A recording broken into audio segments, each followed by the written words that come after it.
looking at the black card that suddenly appeared before him. Our protagonist, Ryuki, couldn't hold back his emotions. Tears streamed down his face. At this moment, he was questioning himself. Could this be the work of my ancestors watching over me? Who would have thought that a gamble like blind box opening, a game notorious for yielding trash items, would today spit out a sister-grade legendary item? Ryuki had never once given up. Despite constant failures, he always held on to hope, and this card was his greatest hope. His mother was gravely ill, and he needed a fortune for her medical expenses. The black card was an identification card, granting him the right to create an account and officially become a player. To explain this, we need to go back to a certain day. A day the story doesn't explicitly mention. Out of nowhere, a radiant tree appeared, illuminating the entire world. Its name was Yggdrasil. In an instant, its branches spread across the globe. From what was once merely cultural artifacts, a new world emerged, a world born from a game. The Labyrinth of Yggdrasil, known as the New World, was created. People called it the Game of God, but not everyone could participate in this divine game. The Labyrinth was based on countless game mechanics, and it was the only way to access this new realm.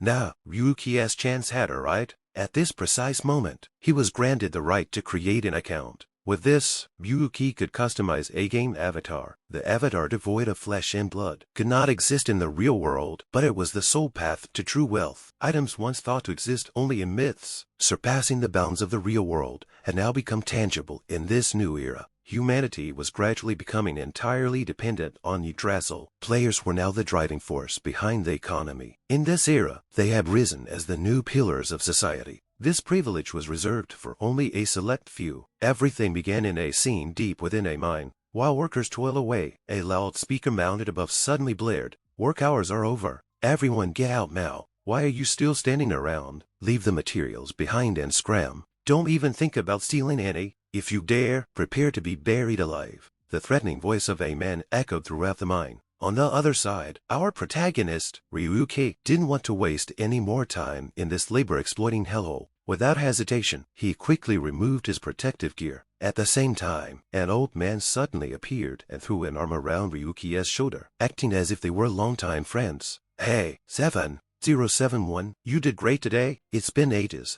since I've seen someone bring in some quality goods." He leaned in and spoke in a hushed, wheedling tone. "Want to try this out? I'll give you a discount." As he said this, the old man pulled a chip out of his pocket and began explaining. "It's a data chip for medicine. Just data. Oh, so there's no way to verify its authenticity. But hey, doesn't mean it's useless." Before the old man could finish, Ryuki, clearly familiar with scams like this, brushed his hand away and walked off without a word. The old man, annoyed by Ryuki's reaction, grumbled loudly. "Arrogant bastard. All you nobodies end up the same way. What are you so proud of?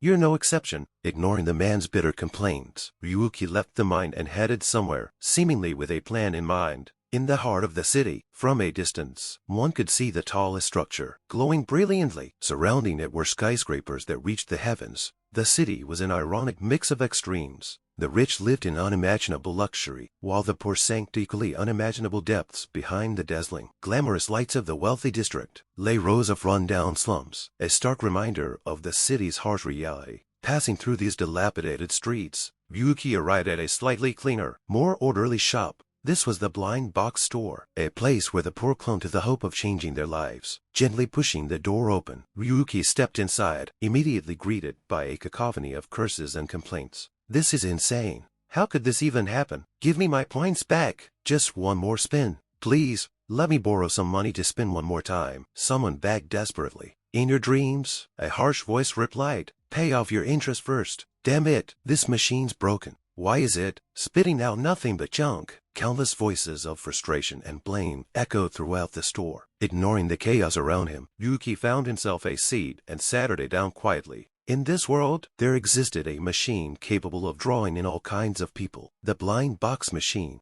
This was a form of legal gambling, promising instant wealth to those who dared to play. For Ryuki, this machine represented the one and only chance of his life. He took a deep breath and reminded himself of this fact. At that moment, the machine in front of him lit up, displaying a notification on its screen. "Welcome to Blind Box Machine, version 7209, player status, unidentified, identification code, skill 864, 407,012. Today's special prize, identification card sister, account creation rights. Would you like to spin 10 times? Seeing this message, Ryuki inhaled deeply, then pressed the start button without hesitation. Instantly, the screen flashed brightly, and a box materialized before him. Congratulations! You have received an N-rank item, toothbrush, a tool primarily used for brushing teeth. Seeing this useless reward, Ryuki casually tossed it behind him and coldly muttered. Next, behind him, a growing pile of junk items stacked higher and higher, a testament to his repeated failures. Returning to Ryuki, he remained steadfast, determined to keep gambling. However, luck didn't seem to be on his side. Item after item appeared, but the results were disheartening. N-rank and L-rank items, over and over again. Why can't I pull anything above N or L? Ryuki thought bitterly. I've spent so many times now.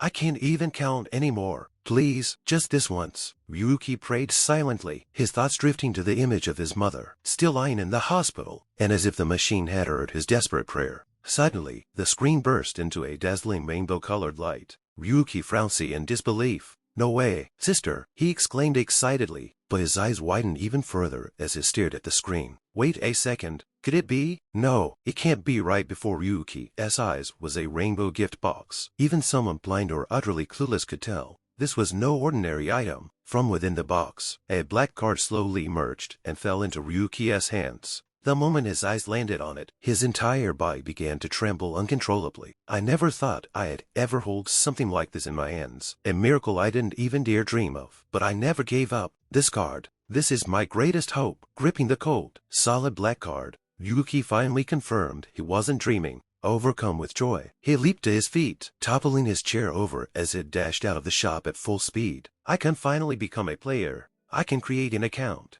I'll fix everything now. Once I get to the town, I'll register my account immediately. The thought barely crossed his mind when it swung the shop door open, and a baseball bat came hurtling straight at him. The impact left Ryuki dazed, his vision spinning as he crumpled to the ground. It took him over 10 seconds to regain even a shred of clarity. Still lying on the dirt, he muttered to himself in confusion. What just happened? Why am I on the ground? Before he could piece it together, a man's voice interrupted his dazed thoughts. Is this the guy, boss? Hearing those words, Ryuki instinctively turned his head. Standing before him was a group of thugs. Among them their leader, a man dressed in flashy, expensive clothing, nodded with a slight grin. Yeah, this is the one. He just got lucky and pulled an SL tier item. Hearing that, a bald thug clicked his tongue in disappointment. Man, unlucky for him.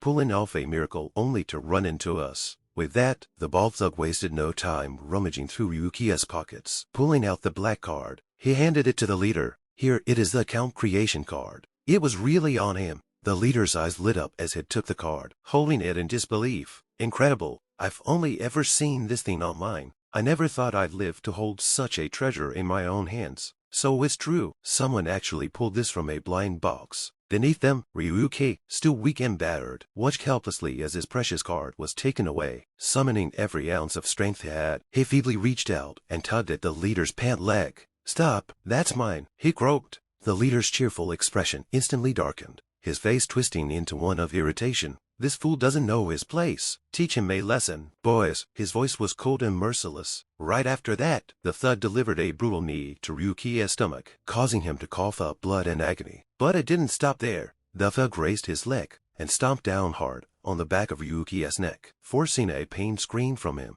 Even though Ryuki felt like he was on the verge of death, his hands still clung tightly to the thug's pant leg. Give the card back. I pulled it. It's mine, Ryuki weakly muttered. Hearing this, the thug grabbed Ryuki by the hair, lifting his battered face up to meet his own. Come on, aren't you used to your pathetic, nobody life by now? He sneered. When someone like you gets something good, you've got to pay the price, right? But hey, we're not total monsters. We'll give you a fair price for it. As he spoke, he lightly pressed his index finger to Ryuki's forehead. A small beam of light transferred from his fingertip into Ryuki's head. At that moment, a notification appeared in Ryuki's vision. You have received 30,000 points. Seeing this, Ryuki's thoughts swirled in confusion. 30,000 points. That's only enough for one more spin. Unconcerned with Ryuki's reaction, the thug boss shook Ryuki's head roughly and spat. Now get lost. And hey, if you like, why don't you go spin the box one more time?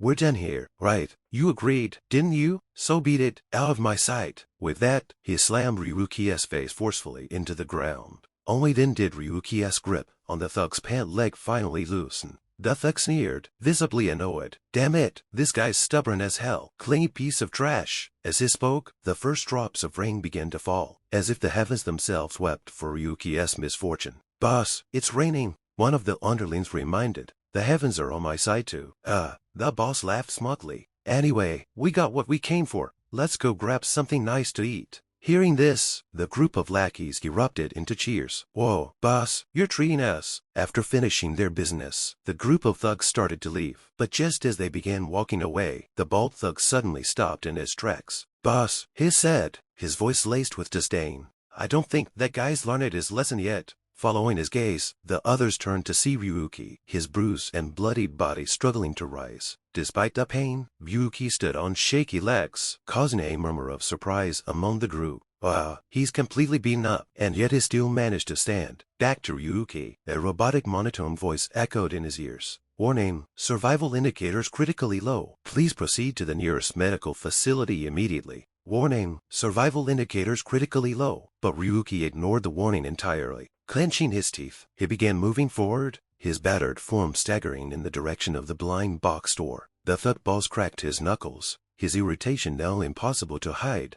This bastard. Does he seriously want more? Wait, boss, look at him, another thug said, pointing. Is he actually planning to go back and spin again? The group stared dumbfounded, watching as Ryuki's bloodied body swayed unsteadily, step by step toward the store. He must be insane. One of them muttered, no one gets in sister without being crazy. First, if he pulls another rare item, we'll just take it, the boss said, with a slight grin. What if he dies? The bald thug asked, raising an eyebrow. In response, the boss smirked coldly. Then we'll clean up. Nobody cares about nobodies like him, alive or dead. He's just trash. Returning to Ryuki, his vision blurred, his ears ringing. Every breath felt like needles piercing his chest. It hurts. It hurts so much. I can't even hear what they're saying anymore. Everything around me is spinning. Ryuki's thoughts were a jumbled mess, but his resolve didn't falter. He dragged his blood-soaked body forward, one painful step at a time, until he reached a standard spin machine. But just as he raised his trembling hand toward the spin button, his legs gave out,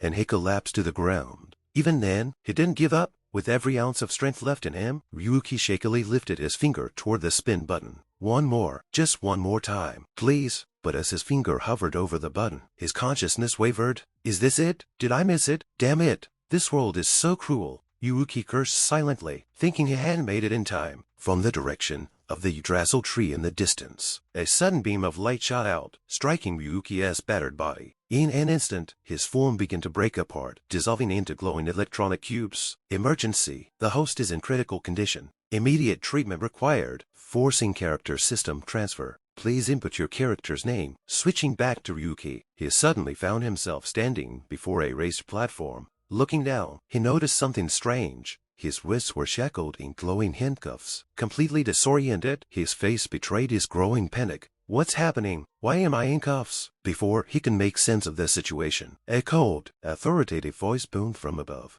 Ryuki, the defendant, you are found guilty of leaking classified guild information. The court sentences you to exile. Hearing this, Ryuki's eyes widened in disbelief. What nonsense is this? I didn't do it, he shouted, but to his horror, no sound came from his throat. The voice continued mercilessly. The defendant is required to accept all charges. Congratulations. Welcome to the beginning of your anonymous life. As the announcement ended, two faintly visible silhouettes chuckled softly, mocking his plight. No, this isn't right, Ryuki thought desperately. I didn't do anything wrong. I still have to earn money for my mom's surgery. Tears began streaming down his face as he silently pleaded, but the cold judgment had already been passed. Suddenly, a new voice cut through the scene, unfamiliar and sharp. Wake up. 7071, it's over. The harsh command jolted Ryuki out of his despair. When he opened his eyes again, he found himself in a vast, alien expanse of shimmering blue light. He was seated, but not on solid ground. It felt like he was floating on a reflective surface, like water. Where am I? Ryuki asked himself. This isn't reality. Is this some kind of alternate dimension? As if, in answer to his confusion, a robotic figure suddenly floated toward him. It resembled a small, round disc, almost like a cutting board with arms. The robot hovered closer and spoke in a neutral mechanical voice. "Host, please input your character name." The sudden sound startled Ryuki, and he instinctively scrambled backward. "Oh, my God!" he exclaimed, a flying cleaning robot. His panic was palpable as the absurdity of the situation began to sink in. On the other side, the robot, hearing Ryuki's words, felt a bit annoyed. A cleaning robot, we've just met, and you're already addressing me like that. That's a bit rude, don't you think? I am the first Yugon service system. Congratulations, Master, you have received the only your rank in this world." Turning to Ryuki, upon hearing this, he felt as if his head had grown slightly larger. "You are? Isn't it just her sister and SSR? What's this? You are?" Thing now he pondered silently, in his mind unaware of Ryuki's thoughts. The robot continued its explanation.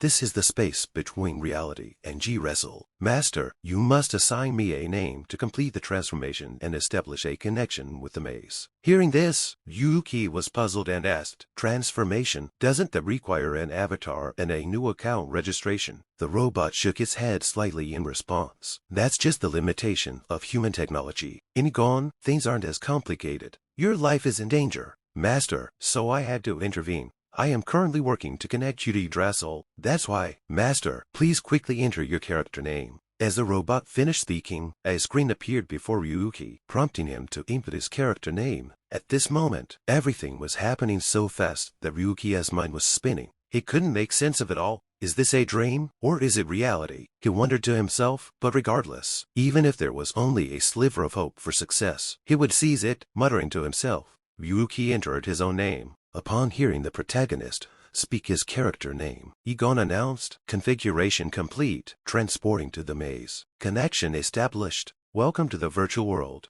At that moment, after the blue space before Ryuki faded away, he found himself standing on a cliff somewhere. In the distance, he saw an endless expanse of towering, majestic mountain ranges. Seeing this scene, Ryuki's face frowned in astonishment for a moment. The sensation of the wind brushing through his hair, the solid ground beneath his feet, these were things no simulation screen could compare to. "This is what I've always longed for," Ryuki exclaimed joyfully. At this moment, Ryuki's eyes were brimming with tears, as though he was about to cry. After all, the god's dream had finally come true, or so it seemed. But before he could fully relish the moment, he heard the sound of footsteps echoing from behind him. Turning his head slightly to observe the god, he suddenly noticed, to his shock, that at some point, a group of skeletal warriors, wielding long swords, had appeared behind him. It looked as though they were preparing to invite him to join their skeletal team. Without any warning, the leading skeleton raised its sword and swung it straight at Ryuki. Fortunately, the skeleton's aim was off, and its sword failed to land a hit on the protagonist. However, that near miss was more than enough to scare Ryuki half to death. Without a moment's hesitation, he bolted as fast as his legs could carry him. As he ran, he shouted in panic, "This isn't a guide map. Getting thrown into a hunting zone like this out of nowhere is totally unfair." While yelling, he glanced behind him to observe the skeletons chasing after him. Before long, a screen appeared before his eyes displaying information about the monsters. Skeleton Warrior, Level 1, a living corpse with a decaying body filled with rage. Weak against physical attacks. After quickly reading the details, Ryuki turned his attention forward again and shouted, "Status window, open the status window now." Noticing Ryuki's frantic state, Ri immediately tried to calm him down. "Master, don't panic." Hearing this, Ryuki regained some composure and asked, "Robot vacuum, I still don't have any equipment. If the transformation was successful, then I should be a player now, right?" In response to Ryuki's question, Egon, though reluctant, had no choice but to deliver the bad news. "Master, you are not a player in this maze. Certain maze systems, including this one, do not allow for modifications. This means that status levels, skills and adjustments from the system cannot be applied in this virtual world." Hearing this news felt like a bolt of lightning striking Ryuki's ears. All the excitement he'd felt about being thrown into the virtual world vanished without a trace. "This is absurd," Ryuki complained, hearing Ryuki's words, slightly offended, thinking he was being looked down on. So the robot retorted, in irritation, "Why would you say that? I'm on a completely different level compared to this simple maze. If you really need something, why not try the blind box? The reward includes 106 free tickets." At the same time, a notification screen appeared in front of Ryuki, providing more detailed explanations. Ecosystem, login bonus. Day 1. Reward, 1 gram ticket, log and streak of 7 days. Receive a special G ticket. SG, Egon pickup, increased drop rates for rare items. Higher quality items available in the virtual illusion world. Daily mission, incomplete. Reward, 10 GS tickets. Historical, your gacha completed. Reward, 100 GS tickets. Virtual illusion, world connection. Reward, 15 GS tickets. With no time to read all of these notifications, Ryuki shouted in frustration, "I'll use all of them." Then, as if clutching at straws, he began muttering prayers to every deity he could think of: heavenly kings, celestial emperors, Buddha, and even the neighbor's dog. "I don't care what it is, just give me a weapon, something useful, please." After the spinning rewards finally stopped, a golden, radiant item appeared before him. Looking at it, Ryuki had no idea what it was, but he quickly grabbed it with confidence, ready to face the skeletal warriors once again. "All right, you pile of bones, I'll turn you into ramen," he declared confidently. But the confidence didn't last long. After a single strike from one of the skeletal warriors, the weapon in his hand was split cleanly in two. Turns out, it was nothing more than a collapsible toilet brush, a cleaning tool. Nearby, the wretched robot Egon, instead of being sympathetic, burst into laughter, nearly doubling over. "It's broken already." Turning back to Ryuki, who stared at the trash in his hand, he furiously hurled it behind him and ran off immediately. "What a useless piece of junk," he muttered angrily. Meanwhile, the shameless robot continued laughing hysterically. "Ha, you picked the UR item yourself. Doesn't look like the gods of fortune are on your side. This isn't the time to joke around. They're still chasing me," Ryuki yelled. In a feat of desperation, he grabbed another random item he just received, a wig, and hurled it at the skull of one of the skeletal warriors pursuing him. "Master, watch out below," Egon quickly warned, but his words came too late. Ryuki, with his eyes attached to his rear end, was too busy complaining to Egon to notice that the road ahead had disappeared. As a result, the young man rolled down like a ball, crashing directly into the nearest tree trunk. "Damn it," he cursed through gritted teeth. At that moment, the skeleton warrior with the wig charged straight toward him. Meanwhile, the reward draw was still ongoing. Finally, luck smiled on Ryuki, and he managed to draw an L-rank short sword, a powerful one-handed weapon with great potential. Seeing this, Ryuki hurriedly grabbed the sword and used it to block the incoming slash from the skeleton warrior. "Perfect. I finally got a useful weapon." Feeling more confident, Ryuki shouted, "With a weapon like this, you're nothing." Without hesitation, Ryuki charged forward, slashing his sword into the shoulder of the skeleton warrior. However, the skeleton sword also pierced deep into Ryuki's own shoulder, causing him to cry out in pain.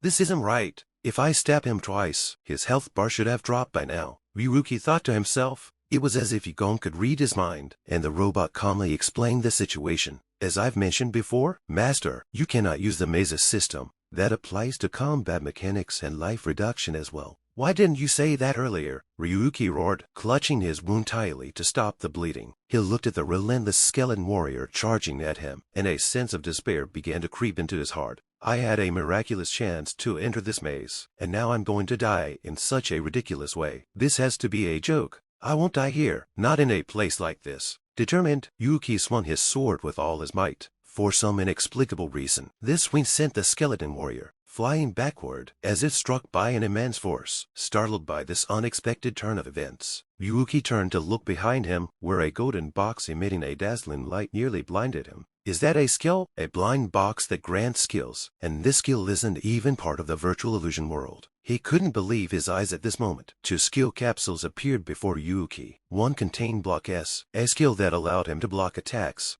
The second was Divine Sword S, a skill usable when equipped with a sword. Turning back to Egon, who was responsible for guiding him, the robot explained further. This GG capsule is not bound by any restrictions. In other words, as long as you open it, you can do practically anything. Hearing this, Ryuki turned to Egon with a look of disbelief, seizing the moment when Ryuki let his guard down. A skeletal warrior, still in its wig, lunged forward to bite him, but Ryuki, using his newly acquired Block S skill, sent the skeleton flying. The wig on its head also flew off with the force of the head. Before the skeleton could even hit the ground, Ryuki dashed forward, activating Divine Sword S and unleashing a powerful slash. The strike cleaved the skeleton cleanly in two. Looking at the sword in his hand, flickering with crackling lightning, Ryuki realized the situation wasn't as hopeless as he thought. If I can't exist within the maze's system, then I can use any skill I want, without worrying about the maze's rules or limitations. Just as this thought crossed his mind, Egon's voice broke in, brimming with excitement. Impressive. Truly, I've always believed in you, Master. As expected, someone who chose a rank is on a different level entirely, and now, on your very first day, you've managed to unlock SSR grade items. Behind Ryuki, a dazzling 7-colored gift box appeared, radiating brilliant light. The sight of it made Ryuki grin from ear to ear, unable to contain his excitement. This was already a miraculous opportunity to begin with. What's one more miracle happening now? If there's even the slightest chance that this treasure can save me, I'll take it. With that thought, Ryuki reached out, clutching the treasure tightly at the same time. He swung his sword behind him, obliterating 3 skeletal warriors in a single strike. Virtual Illusion World, abbreviated as TGA, is the flagship game developed by the game company Ryuki. Each player's goal is to claim the top position in the maze. And now, I'm no exception. Back to Ryuki's current situation. He has successfully defeated all the skeleton warriors chasing after him. By chance, one of them dropped a red gem called Bone Demon Stone. Its purpose was still unclear. Glancing at the scattered remnants of shattered skeletons around him, Ryuki let out an exhausted sigh. Phew, that should do it. At that moment, in Ratchet's system, Egon reappeared, summarizing the results for him. Egon's system summary: skeletons defeated, 7. Bone Demon Stones obtained 570. Experience points converted into 70 RP. Egon continued, experience points will now be converted into RP reward points. Hearing this, Ryuki raised an eyebrow and asked, reward points? What's that? In response, Egon quickly and accurately explained, that's the point system that replaces experience points for you, Master. Hearing this, Ryuki began to piece things together. Since he was technically an unauthorized intruder, the normal experience point system wouldn't apply to him. Next, Ryuki turned his attention to his daily quest. Daily quest: defeat 15 skeletons. Reward: 100 RP. More importantly, he noticed something new. An SSR grade item? Why does something this absurd even exist? Ryuki exclaimed in disbelief. Egon, shaking its head, replied sarcastically, if it weren't absurd, it wouldn't be SSR. Well, whatever, Ryuki said, casually tossing the gift box into his inventory without even bothering to check it. This casual action seemed to momentarily surprise the system. Why didn't you open it? Egon asked. Ryuki had his own thoughts on the matter. If I use this now, it might wipe out his entire guild. For now, I'll conceal my strength and wait for the right moment. With that, Ryuki turned his focus to checking his skills. Aside from the 2 existing ones, Divine Sword and Block, he had acquired a new skill, Break Counter. Skill, Break Counter, temporarily increases reflexes. Level 1, requires 700 RP to upgrade. Well, let's see how far I can go with this, Ryuki muttered, gearing up for whatever awaited him next. Looking at the description, Ryuki's eyes lit up with joy. Just 100 more RP to upgrade the skill. Looks like I'll need to grind for level then. As Ryuki said this, the sound of footsteps echoed in the distance, catching Cho's attention. Perfect timing, Ryuki remarked, turning toward the source of the noise. Before him was yet another swarm of skeletal minions advancing toward him. But unlike last time, when he had to flee in panic, this time, those weak mobs were nothing more than experience points to farm. Right on time. Let's deal with these guys. He gripped his sword tightly and charged at the skeleton horde, determined to give it his all. Time passed quickly as Ryuki relentlessly fought. 3 days after entering the illusionary world, he finally defeated the skeleton in front of him, finishing his daily missions for the day. Daily mission: defeat 10 monsters. Completed.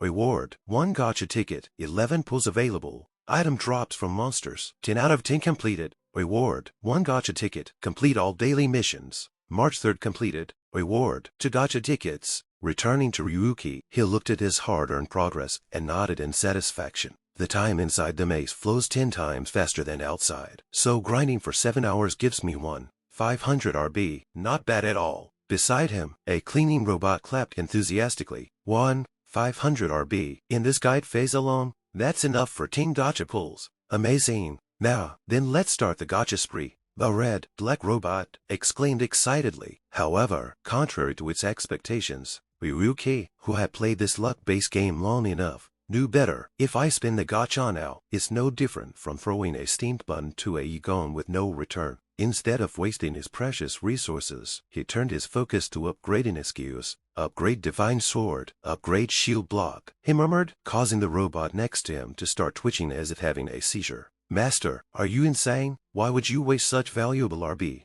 on upgrading skills like this? Hey, the skills system is a key part of one's power after all. Yuki let out a sigh of frustration inwardly before turning to ask, so, what are the drop rates for each rank? Hearing the question, Egon replied honestly, Rank N, 70% rank R, 27% rank Sister, 2, 7% rank SSR, 0, 3%. On the other side, upon hearing such ridiculously low odds, Yuki was annoyed, pointing at the item screen beside him. He questioned angrily, so that's the reason why those tickets only gave me junk like this. What a scam. Can you be a little more generous? At the moment, his inventory was filled with toothbrushes, landmines, cheap hats and luxury-grade trash. No wonder he was furious. The robot, however, shrugged indifferently. Even so, you still managed to get Sister and SSR items, didn't you? Then, as if switching tactics, the little robot began to butter him up. Come on, my dear master, please just give me the points you've worked so hard to earn.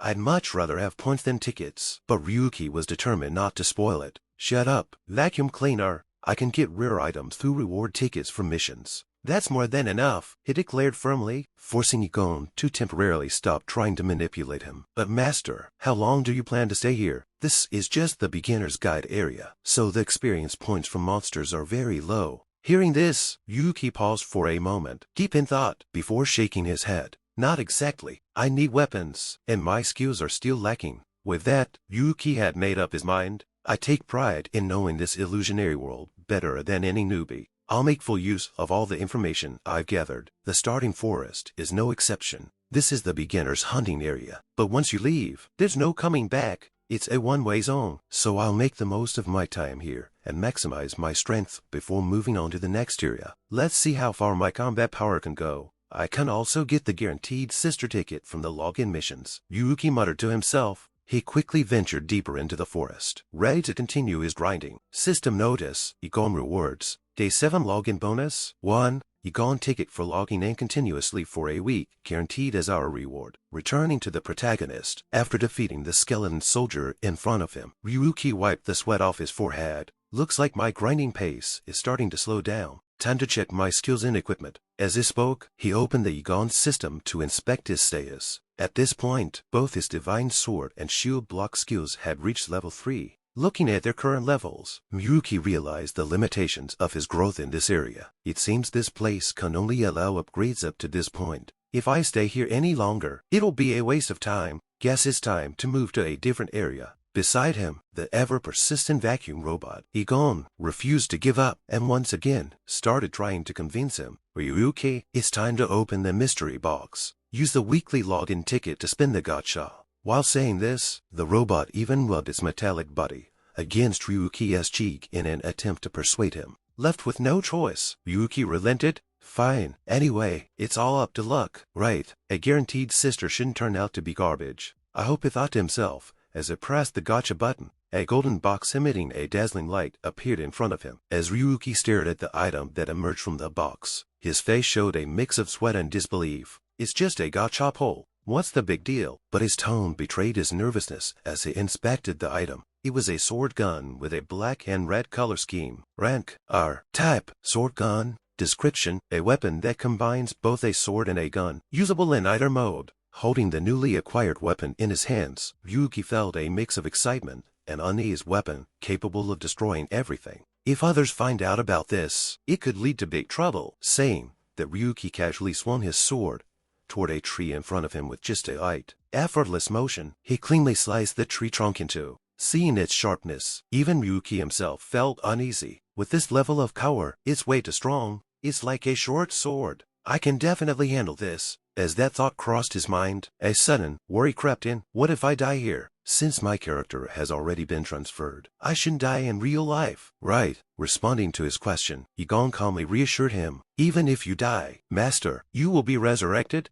However, the red-black robot added with a menacing tone, it's going to hurt a lot, so much that you'd wish you were dead. But for someone like Ryuki, who had been at the bottom of society for years, such a warning didn't faze him at all. That's all. as long as I don't actually die. It's fine, he scoffed, brushing off the thread. He then ordered Yigon to use up all the remaining gacha tickets. Ryuki wanted to increase his combat power, even if only slightly understood. Yigon replied, wearily, though it seemed the robot still preferred points over tickets. After using up all the tickets and opening the boxes, Ryuki received a reinforced leather armor. Though it was just basic armor for beginners, it was durable and safe. Looking at his new outfit, Ryuki couldn't help but feel a bit more confident. This isn't bad at all, he remarked. Even Gon, standing beside him, nodded in agreement. Yeah, it looks pretty decent. Finally, you're starting to look like someone respectable. Quiet down, Ryuki snapped. Who was it that suddenly threw me into this hunting zone anyway? Hearing that, Yigon tried to defend itself. But this is just the starting area. Since you logged in from outside, it's not that bad. Ryuki realized there was no point in arguing further, so he waved it off. Fine, let's move on. From now on record, everything toward us. It's going to be epic. Understood. Would you like to name the file? Ifan asked. File name. Ryuki paused for a moment before replying. Call it the Deep Sea Escape of the Nameless One. What's the purpose of this first video? Yigon inquired. The maze, Ryuki responded. A more detailed, the better. But most of Latia's games are all about mass production, so things end up a total mess. This place is supposedly better, but not by much. For example, a final boss showing up right at the start of the game. How chaotic is that? At this point, Ryuki's footsteps came to a halt. Standing before him was a towering knight clad in black armor, looming like an impenetrable wall. At the same time, a glowing information panel appeared above the knight's head, feeding Ryuki vital intel. System Yigon. Enemy information. Name, Chaos, Dark Knight. Description: the chaotic blessing of the Demon Lord grants power to this knight, who awaits the strong within the Demon Lord's tower. System Yigon. Side and quest. Objective: defeat the Chaos Dark Knight. Reward 10 Yigon tickets and 1 guaranteed Sister Yigon ticket. Looking at the quest bonus, a glimmer of excitement appeared on Yuki's face. A sudden quest. Not bad. Let the experiment begin, he said calmly. On the other side, the Chaos Dark Knight, noticing someone challenging him, spoke in a deep, resonating voice. I am the Demon Knight of the Void. Show me your strength. With those words, the knight raised his massive sword high, swinging it down toward Ryuki. Ryuki hastily lifted his sword gun to block, but even with the first clash, the impact sent pain coursing through his arms, making them tremble violently. Left with no other choice, Ryuki activated his shield block, level 3 skill, forcing the knight's sword to rebound. Just as I thought, Ryuki muttered. Shield block reduces damage and adjusts for level differences. With that, he shouted, take this, and quickly swung his sword toward the knight. However, as his blade struck the knight's shoulder armor, it merely sparked against the surface, leaving no real damage. Seeing this, Ryuki immediately retreated several steps to create some distance. He realized now that this knight wasn't going to be as easy to defeat as he initially thought. It's useless. If the system mechanics can't influence him, then it should have worked. Right, so why can't I break through his shield? Ryuki muttered to himself in frustration. Meanwhile, Yigon, observing the situation, flashed a bright grin, as if to explain the issue. Your observation is good, Master, but you seem to have forgotten about the pub system in the illusionary world. Even with that knowledge, it's useless if you don't take the right approach. Ryuki let out a yell as he tilted his head, dodging the incoming slashes from the Dark Knight. Meanwhile, the vacuum robot Yigon could only sigh at Ryuki's apparent lack of strategy. Master, are you an idiot? Think more realistically. Do you seriously think you can cut through the metal armor with a sword? Hearing Yigon's remark, even Ryuki, as oblivious as he could be, finally understood the problem. So that's it. I've only been focusing on system-based strategies. The maze may be a game world model, and normal players might be bound by the system mechanics. But I'm different. If that's the case, I need to aim for the most realistic weak point. With that realization, Ryuki leapt straight toward the knight. Seeing this, the Dark Knight seized the opportunity. While Ryuki was midair, leaving no room to evade, the knight thrust his sword forward, aiming directly at him. But Ryuki reacted swiftly, redirecting the knight's sword to the side with his own weapon. He then slid his body downward, driving his blade into the knight's armor at close range. In the same motion, Ryuki pulled the trigger on his sword gun, unleashing a power shot that exploded on impact. The result was immediate. The Dark Knight's arm was blown off, flying backward with a metallic clatter. Watching the knight clutch his severed arm in pain, Ryuki's eyes gleamed with excitement. This confirmed his theory. Life in the maze is only part of the system. In other words, I can destroy more than just the system-regulated health bar. If I target physical weaknesses, I can deal critical damage and even land a finishing blow. The more Yuki thought about it, the more exhilarated he became. The guaranteed sister ticket reward felt as though it were calling out to him, urging him forward. Master, it's dangerous, Egon yelled desperately, but Ryuki remained lost in the thrill of his own realization, completely immersed in the rush of his newfound power. At the same time, a streak of black light suddenly shot past Ryuki's shoulder, causing him to wince in pain. A projectile? How is the dark knight capable of ranged attacks? Startled, Ryuki turned toward the direction of the attack, only to see the source. The severed arm lying behind him had somehow, inexplicably, fired the shot. Even though the arm had been cut off, it continued to cause trouble for Ryuki. Up ahead, the Dark Knight had already suppressed his pain, his deep voice resonating as he growled all threats to the divine must taste death. With that, he gripped his black sword tightly and thrust it forward from the blade. Countless streaks of blue-black light burst forth, swarming toward Ryuki like a storm of spears. But that wasn't all. The severed arm behind him also fired similar streaks of light, creating a pincer attack that surrounded Ryuki from all directions. Realizing he couldn't block all the incoming attacks, Ryuki had no choice but to throw himself to the side in a desperate leap, rolling on the ground to dodge. As he scrambled to avoid the assault, he cursed himself internally. Damn it, I was too naive. Facing a mid-game boss like the Dark Knight is impossible with basic equipment, and this is a one-way zone. If I die and Ripsaw back in the village, there's no way to return to this starting forest. Even if I level up afterward, I won't get another chance to defeat him. His thoughts raced. No one has ever even seen the second phase of this boss. This is too much. I can't keep up. Ryuki gritted his teeth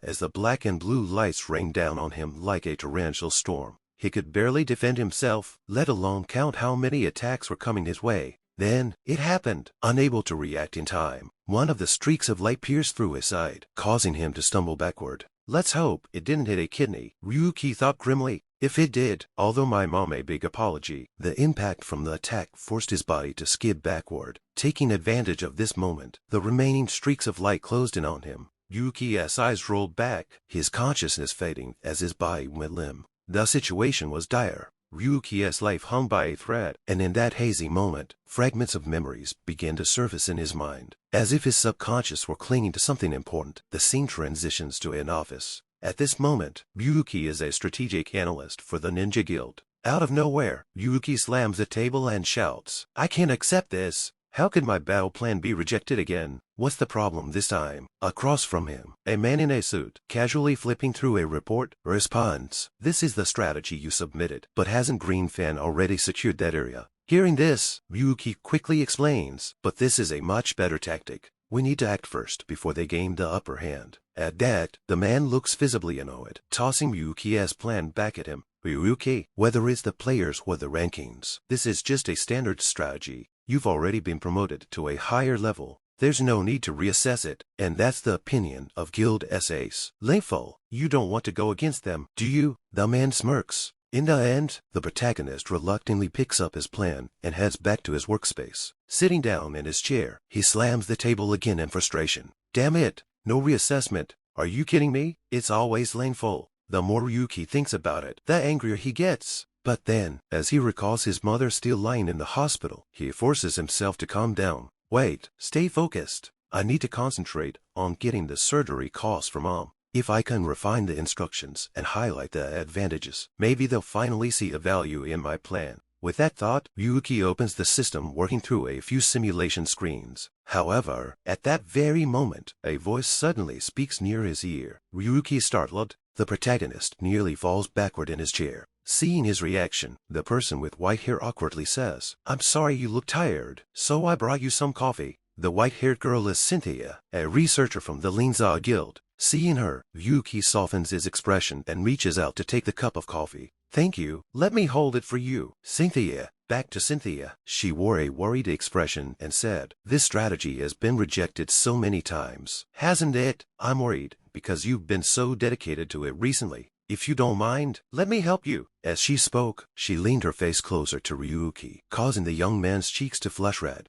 Ryuki then took out his plan, and with complete honesty, said, "Really, that would be amazing. The final part of this strategy involves categorizing information, so I need more documents. Could you request the necessary materials from the higher-ups for me? Of course, I'm happy to help. I'll do my best to support you, Cynthia replied with a bright smile. The scene shifts to Ryuki's mother's hospital room. At this moment, the protagonist was holding his mother's hand tightly and made a promise. The surgery date has already been set. Hearing this, the woman asked worriedly, "Surgery, but what about the money?" Before she could finish, Ryuki interrupted, "Mom, you don't need to worry about the costs. My strategy has been approved." Upon hearing this, her eyes widened as she asked, "Really? Is that true?" "Yes, it's all thanks to Cynthia. Ryuki, you've worked so hard. You've done well. I'm so proud of you," she said, hugging her son tightly, overcome with emotion, nearly brought to tears. "See, Mom, you don't have to worry anymore. This proves that hard work always pays off." The scene transitions to a classroom. The man in the suit from earlier now spoke in a cold tone. "Ryuki, for leaking confidential information, you are hereby expelled from the Linza Guild." What? Ryuki asked in shock. "We have collected solid evidence. It seems you secretly orchestrated everything. If it weren't for Linful and Linza reports, no one would have known." Hearing this, Ryuki glanced to the side at Cynthia sitting nearby. Next to her Saturday, a blonde-haired young man, arrogantly resting his feet on the table. This man was Darius, the deputy leader of the Linza Guild. "How annoying," Darius scoffed. "Did we really need to waste my precious time on this?" Darius glanced at the protagonist with a sneer, looking at him as if he were some insect. "So it's you. I always wondered who the annoying guy named Ryuki was, the one submitting those bothersome strategies. Turns out it was you." He chuckled coldly. "I was curious to see what your face looked like, but honestly, it's just a pathetic sight. How disappointing." Shaking his head, he then casually draped an arm over Cynthia's shoulders. "Sorry, Cynthia, I'll keep my promise to you. Let's go grab a drink to celebrate." With that, he pulled her along, heading out of the room. Before leaving, he didn't forget to pat Ryuki on the shoulder, mocking him with a smirk. "This is the price of not knowing your place. With such useless analysis, why are you even here? Oh, and I heard you've been bad-mouthing me behind my back. How dare you come up with such an arrogant strategy? Have you forgotten who you are?" He paused for a moment, then added, "But hey, congratulations, because today marks the end of your dull, meaningless life." With those parting words, Darius and Cynthia left. The judgment against Ryuki was delivered soon after. The defendant is found guilty of all charges. All rankings and titles are hereby revoked. Ryuki Saturday in silence, his mind reeling. "I have nothing left. No money, no position, no honor, no family, not even my name." Returning to the present, Ryuki clenched his fists, thinking about how foolish he had been to let the couple toy with him. A surge of rage began to build within him, filling him with a newfound strength. He gripped the black whip in his hand tightly, refusing to let it budge even a fraction of an inch. In front of him, the Black Knight looked on in shock. "My attack? You blocked it. Where does the strength come from? What is it?" The blessing of the Demon Lord is supposed to be unbeatable. As he spoke, the Black Knight gripped his sword and charged forward, swinging it directly at Ryuki. With the effort of holding the whip, Ryuki had no strength left to defend against the incoming attack. "Is this the end? Is it all over?" he thought bitterly to himself. "If so, my life is nothing but trash. But I swore I'd get revenge on them." Gritting his teeth against the pain, Ryuki raised his sword from below, cutting through the dark green, black whip. At the same time, he blocked the Black Knight's sword as he stood there. Battered, but unbroken, Ryuki made a vow to himself. From here on, I'll claw my way from the bottom to the top, and when I get there, I'll deal with that pile of trash. After that thought, as if entering a frenzied, mad dog state, Ryuki ignored the purple whips stabbing into his body and charged forward, grabbing the helmet of the Black Knight. Without hesitation, he drove his sword straight into the eye socket of the knight, pinning the massive figure down to the ground. "Not a single one will be spared. Every last one of you must die," Ryuki roared, his voice echoing loudly. He then relentlessly pulled the trigger of his gun, firing round after round into the Black Knight's body. Unable to withstand such a fatal blow, the knight couldn't even scream as his mouth fell like a pea. The battle came to an end. At that moment, the system displayed a notification. Battle notification. Defeated Chaotic Black Knight. LV11. Gained 15,000 experience points. Enemy strength exceeded maximum experience cap. Experience points converted to RB. Emergency mission completed. Chaotic Black Knight defeated. Reward: 1 sister guaranteed gacha ticket. Achievement: first monster victory. Reward: 10 gacha tickets. Defeating the Chaotic Black Knight. Reward. One sister guaranteed gacha ticket beneath him. The tenacious Black Knight, though mortally wounded, still had completely perished before succumbing to death. He spoke in a hoarse voice. Impressive. You surpassed the void and moved forward. Without hesitation, Ryuki replied, even if you hadn't said it, I have no choice but to move forward. Time passed quickly and elsewhere. A video of Ryuki's battle was uploaded online. In front of the footage, a man furrowed his brow and asked, when was this video uploaded? Behind him a subordinate quickly reported, a few hours ago. Sir, should I contact him? The subordinate asked. The superior shook his head. No need, I know where he's headed. He's on his way to Linfo. This bespectacled man was Gabriel Darius, the leader of the Linza Guild. Returning to the video, the platform where Yuki uploaded his battle video was YouTube. After the video was posted, it created a massive uproar among viewers. Did you guys see the video today? Unbelievable. A no-name player shaking the virtual world like that. How could someone in the lower ranks even access areas like that? It must be fake news. Was that really the chaotic Black Knight, and it took it down in a one-on-one fight? No way. This has to be some kind of illusion world. Looks like he only knows how to tank hits with swords and guns. Even so, the mechanics look a bit off. No matter how I look at it, this is absurd. The chaotic Black Knight was really defeated, and during a basic tutorial session. It must be a bug. There's no other explanation. How is there no cooldown time? This game is a literal joke. The speed of his reactions, is still insane. It doesn't add up. This is making my head hurt just thinking about it. As the debates raged on, polarizing opinions began flooding the comment section. Inside the Linza Guild, a group of members watched Ryuki's video. Among them was Ragnar, a second-year analyst. She was stunned by what she was witnessing. This is insane. A 0701 tutorial. I'm proud to be an analyst. But this video, it's completely beyond my comprehension. Defeating a boss monster with just 2 strikes, she quickly turned to the people around her and said, there must be a small glitch or error in the game. As leaders of the guild, should we reach out to the player? She looked toward a man with glasses, who was sweating profusely. No way, that face. I can't mistake it, but how could it be him? How could someone like him even have an account? His words stumbled as he continued. There's definitely some mistake here. Seeing his almost seizure-like panic, Ragnar cautiously reminded him, Senior, elsewhere in a luxurious setting, Lefol, the young master of the Linza Guild, was lounging comfortably with 2 women by his side. Suddenly, he received a message from Gabriel. Upon reading it, Linfo brows furrowed. Ryuki, who's that again? Hearing this, Gabriel sighed and gave up on his memory. Then explained, he was an analyst at Linza 3 years ago, the one who created that legendary strategy. Don't you remember? You're the one who forced him out of Linfo, destroying his reputation completely. Meanwhile, the Linza young master, holding a bottle of wine, complained, how am I supposed to remember a bunch of useless analysts like that? There are so many of them. Ignoring his arrogant attitude, Gabriel, the bespectacled man, explained further. Today he uploaded a video of himself soloing the chaotic Black Knight. If it's that video, I've seen it already, the Linza young master replied lazily, shaking his head in disbelief. There's definitely a bug in that video. How could it possibly be legit? Exploiting some minor glitches to beat a low-tier Black Knight. What's the big deal? Gabriel's tone grew serious as he replied. Let me remind you once again, you were the one who expelled him. Do you understand what that means? This change in tone irritated Linfo, who snapped back. How am I supposed to know? Since when did you start worrying about pointless things like this? Why waste time on him anyway? Hearing this, Gabriel went silent for a moment. He didn't bother trying to reason with his idiotic younger brother anymore and walked away immediately. Outside, one of Gabriel's subordinates approached him and asked, Sir, what's the next step in the plan? Adjusting his glasses, Gabriel gave his order. He's clearly trying to provoke us. This could very well be a trap.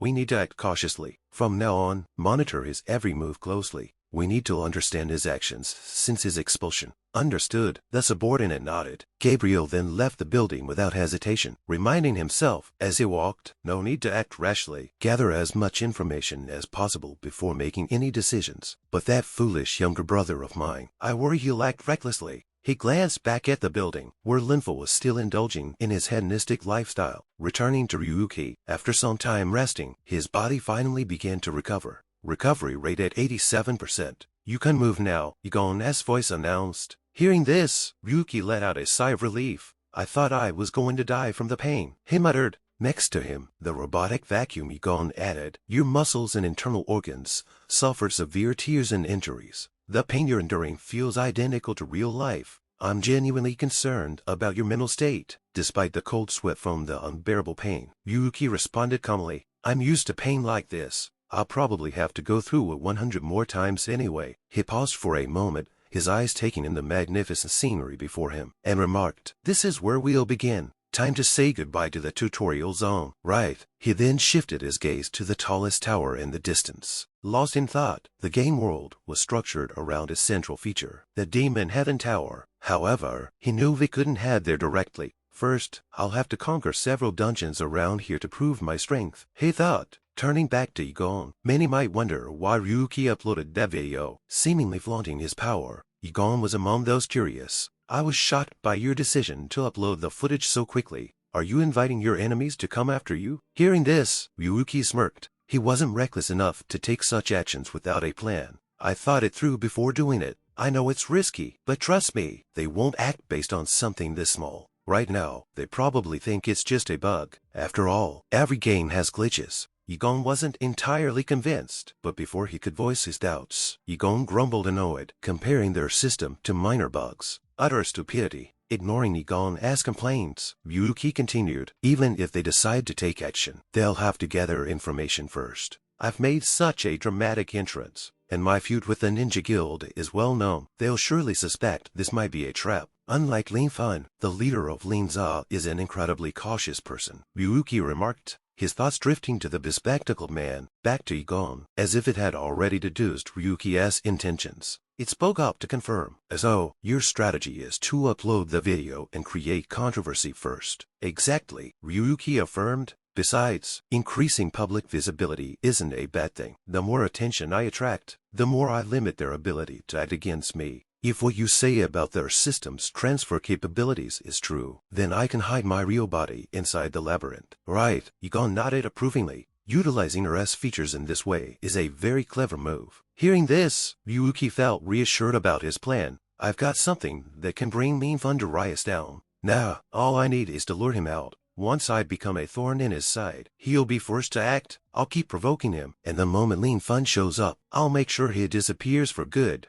Back to the excitable red and black robot, setting aside Ryukione's complex revenge plans. He eagerly said, forget about all that for now. Let's roll some gacha for fun. You've accumulated a ton of tickets already. 20 gacha tickets, 2 guaranteed tickets, and 15,000 RP. Let's go. Gacha, gacha. Seeing its excitement, Ryuki shook his head and declined. Let's get to the village first. Didn't you say we need to leave the labyrinth every 10 days to keep my body safe? Hearing this, Egon confidently assured him, Master, your body and your avatar function through entirely separate systems. Normally, an avatar in the game could pose risks to a physical body if they're connected in real life. However, the your system's transfer method brought your real body here. You don't need to worry about trivial matters like that. Ryuki paused, staring at the palm of his hand in stunned realization. So this isn't an avatar. This is my real body, Egon added. However, due to the emergency nature of your transfer, you should return to reality at least once. But let's set that aside for now. Come on, let's roll gacha already. Ignoring Egon's enthusiasm, Ryuki immediately tested returning to reality, muttering softly to himself as he initiated the transfer. And just like that, Ryuki suddenly found himself standing inside the blind box store from before. Seeing the familiar setting, Ryuki couldn't help but feel a little incredulous. This the blind box store? I've actually returned to the place I was at earlier. How strange. Just a moment ago, I was on the verge of death, and now everything feels completely normal. As he spoke, he examined his body carefully. Meanwhile, Egon, feeling a bit smug, began to boast. Now, you understand the greatness of their system, don't you? By the way, there are several illegal cameras hidden in here. Want me to block them for you? Illegal cameras? Ryuki asked confused. But before Egon could explain further, the door suddenly burst open. It was the gang leader, who had stolen Ryuki's identification card earlier. This time, he brought along a pack of his lackeys. Hey, you piece of trash still alive. Look at you, all fine and dandy. Where have you been hiding all day? We rushed straight here after spotting you on the cameras. Yesterday, you uploaded something, didn't you? Before the gang leader could finish his rant, the guy with the buzz cut next to him yelled, Boss, he's running, over there. The moment Ryuki saw them, he didn't hesitate and smashed through the window to escape. On the run, Egon spoke up. Master, why are you running? Isn't it obvious? Ryuki shouted back. Do you think I can take on 10 thugs by myself? Understood. Master, allow me to find you a safe route. Turn right ahead, then go straight for 200 meters and make a left. Can I even trust you? Ryuki muttered suspiciously, but he followed Egon's instructions anyway. After turning the corner, Ryuki was greeted by a towering wall several meters high. What? A dead end? I knew I shouldn't have trusted you, you piece of junk. Frustrated, Ryuki rolled his eyes and swung a punch at Egon, only for his fist to pass straight through the holographic projection of the robot. Don't worry, Master, there's a reason for this, Egon said, trying to reassure him. At the same time, the gang had already caught up to Ryuki, taunting him as they closed. Stop playing cat and mouse already. You've caused me enough trouble. Yesterday, you suddenly disappeared, and now I'm even more curious about what you filmed. You don't want to die, right? Then, hand it over? Now, the gang leader extended his hand toward Ryuki, demanding his loot. Meanwhile, Ryuki was growing increasingly panicked. So that's what this is about. Thereafter, Egon. Thinking quickly, Ryuki decided to request another transfer from Egon. However, instead of complying, Egon offered an alternative. Master, there's a wooden sword over there, it said. Following Egon's direction, Ryuki noticed a trash pile nearby, with what appeared to be a wooden sword sticking out. You mean that? Ryuki asked incredulously. Exactly, Egon replied. Unfortunately, you don't have any special items to use in the real world, so I've mapped out the shortest path to get you a weapon. Please, pick it up. Ryuki glanced at the crude twig-like object in disdain. This is supposed to be a wooden sword. What am I supposed to do with this stick? Despite his complaints, a strange sensation suddenly coursed through his body as he picked it up. Across from him, the gang members burst into laughter. Is that your weapon? Are you seriously going to fight us with that stick? Let me handle this. Boss, a burly thug in a leopard print jacket, volunteered. I'll take care of this brat. Confidently, he charged at Ryuki, swinging a metal pipe with full force. But before the pipe could land, something struck his hand, sending the weapon flying out of his grip. Before the thug could process what had happened, he was met with another strike, this time to his face, that sent his large frame flying backward. The gang leader, seeing his strongest henchman taken down so easily, immediately abandoned the idea of one-on-one combat. Damn it all, of you, get him, take him down. At his command, the rest of the gang tightened their grips on their weapons and charged at Ryuki en masse, ready to put on a violent display. However, Ryuki showed no signs of concern. Unbeknownst to the thugs, he still retained access to skills outside the labyrinth. Impossible. This isn't the labyrinth. How can you still use your skills? Ryuki smirked and said, even if it's a stroke of luck, being able to use my skills like this feels amazing. With that, he prepared to face the charging mob, his confidence unwavering. What was that? Someone asked. How should I know? Another voice responded irritably. Hearing this, the group of people began to get frustrated. Damn it! Is he really just a nobody? Or has the boss gone insane for choosing to mess with someone as dangerous as him? One of them speculated cautiously, before they could voice more hesitant remarks. The leader of the group angrily shouted at them. You cowards! Are you seriously scared of some random punk? No matter how strong he is, he's still just a nobody. Take him down, he roared, furiously, giving the command. Despite being a little surprised at how easily the protagonist had taken down one of his subordinates, the leader still smirked. To him everything seemed under control. A brat like him dares to challenge us. No way. He's just some ordinary guy, he thought. But I'm the Black Serpent. There's no way I could lose to someone as insignificant as him. He laughed quietly to himself. Unfortunately for him, things rarely go as planned. Before even a minute had passed since his subordinates charged forward, their anguished cries began to echo nonstop. The leader's face turned pale as he realized that all of his men, who had attacked, had been swiftly defeated by Ryuki. Turning back to Ryuki, he stood there confidently after dealing with the thugs. Is that all? Ryuki said with disdain. Your strength is nothing, but your mouth sure is loud. He couldn't help but silently thank his divine sword skill. Without it, he was certain he would have been the one lying on the ground. The moment he gripped the sword in his hand, all his skills awakened, making him vastly different from an ordinary player. This wasn't just about transformation. His entire body had adapted. It wasn't just within the dungeon.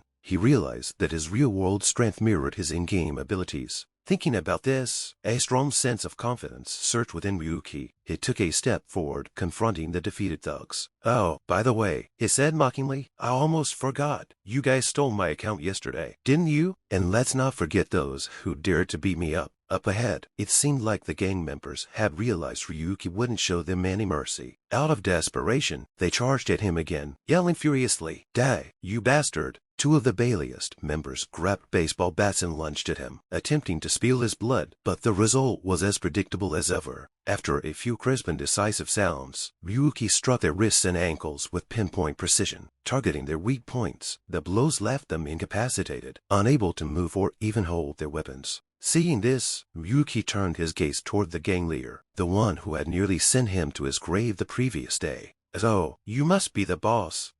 Ryuki said coldly. "You really took good care of me yesterday." The gang leader, hearing these words, felt a wave of panic wash over him. Grabbing a baseball bat lying nearby, he swung it wildly in front of him, in a blind attempt to keep Ryuki at bay. "Stay back! Get away from me!" he shouted, his voice trembling. Ryuki, noticing the leader's frantic behavior, smirked. With a casual flick of his wooden sword, he sent the bat flying from the man's hands. Any semblance of confidence the gang leader had left shattered instantly. "What's this? You still haven't admitted defeat," Ryuki said mockingly. "Your underlings are all down for the count as their boss. Shouldn't you be stepping up to avenge them?" His taunting tone only deepened the gang leader's humiliation and anger. Despite his fear, the man roared and charged at Ryuki, attempting to grab another bat while screaming, "Shut up!" But before he could even grasp the weapon properly, Ryuki's wooden sword stabbed straight into the man's palm. The leader let out a blood-curdling scream as he recoiled in pain. "What's wrong? Is it over already?" Ryuki teased. Hearing this, the gang leader abandoned his attempt to grab a bat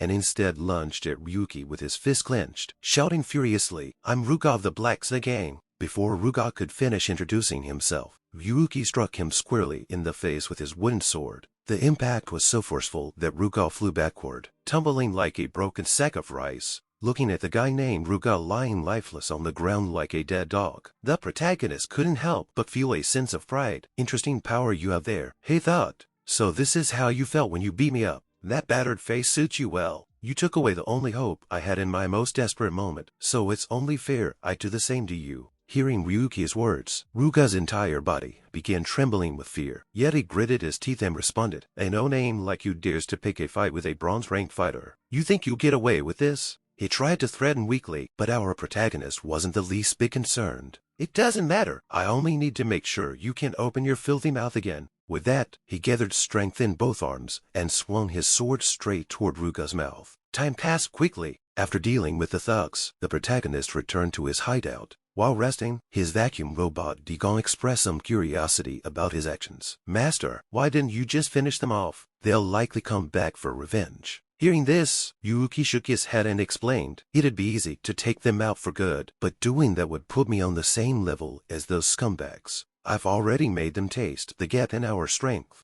They'll know their place for a while." Dagon nodded in agreement. "I understand fear and violence are human weaknesses." Meanwhile, Ryuki seemed to recall something and asked, "By the way, did you do something to them?" Proudly, Dragon boasted, "Yes, I infiltrated their internal devices and manipulated some information." "You can do that?" Ryuki asked in surprise. He hadn't expected Dagon to be so versatile. He thought that if he could take full advantage of Dagon's abilities, they would be incredibly useful. Of course, things wouldn't be that simple. Dagon explained that his power only worked when the opponent's mental state was unstable. "But don't worry, they probably now see you as the most terrifying monster they've ever encountered. That fear is imprinted in their subconscious, so they won't dare mess with you again." Back to Ryuki. After this incident, he reminded himself to act more cautiously from now on. If word of this spreads, things will get really troublesome. With that thought, he casually pulled out a folding knife and pondered from his perspective. The knife was enveloped in a faint blue energy. Anything recognized as a sword can trigger the skill.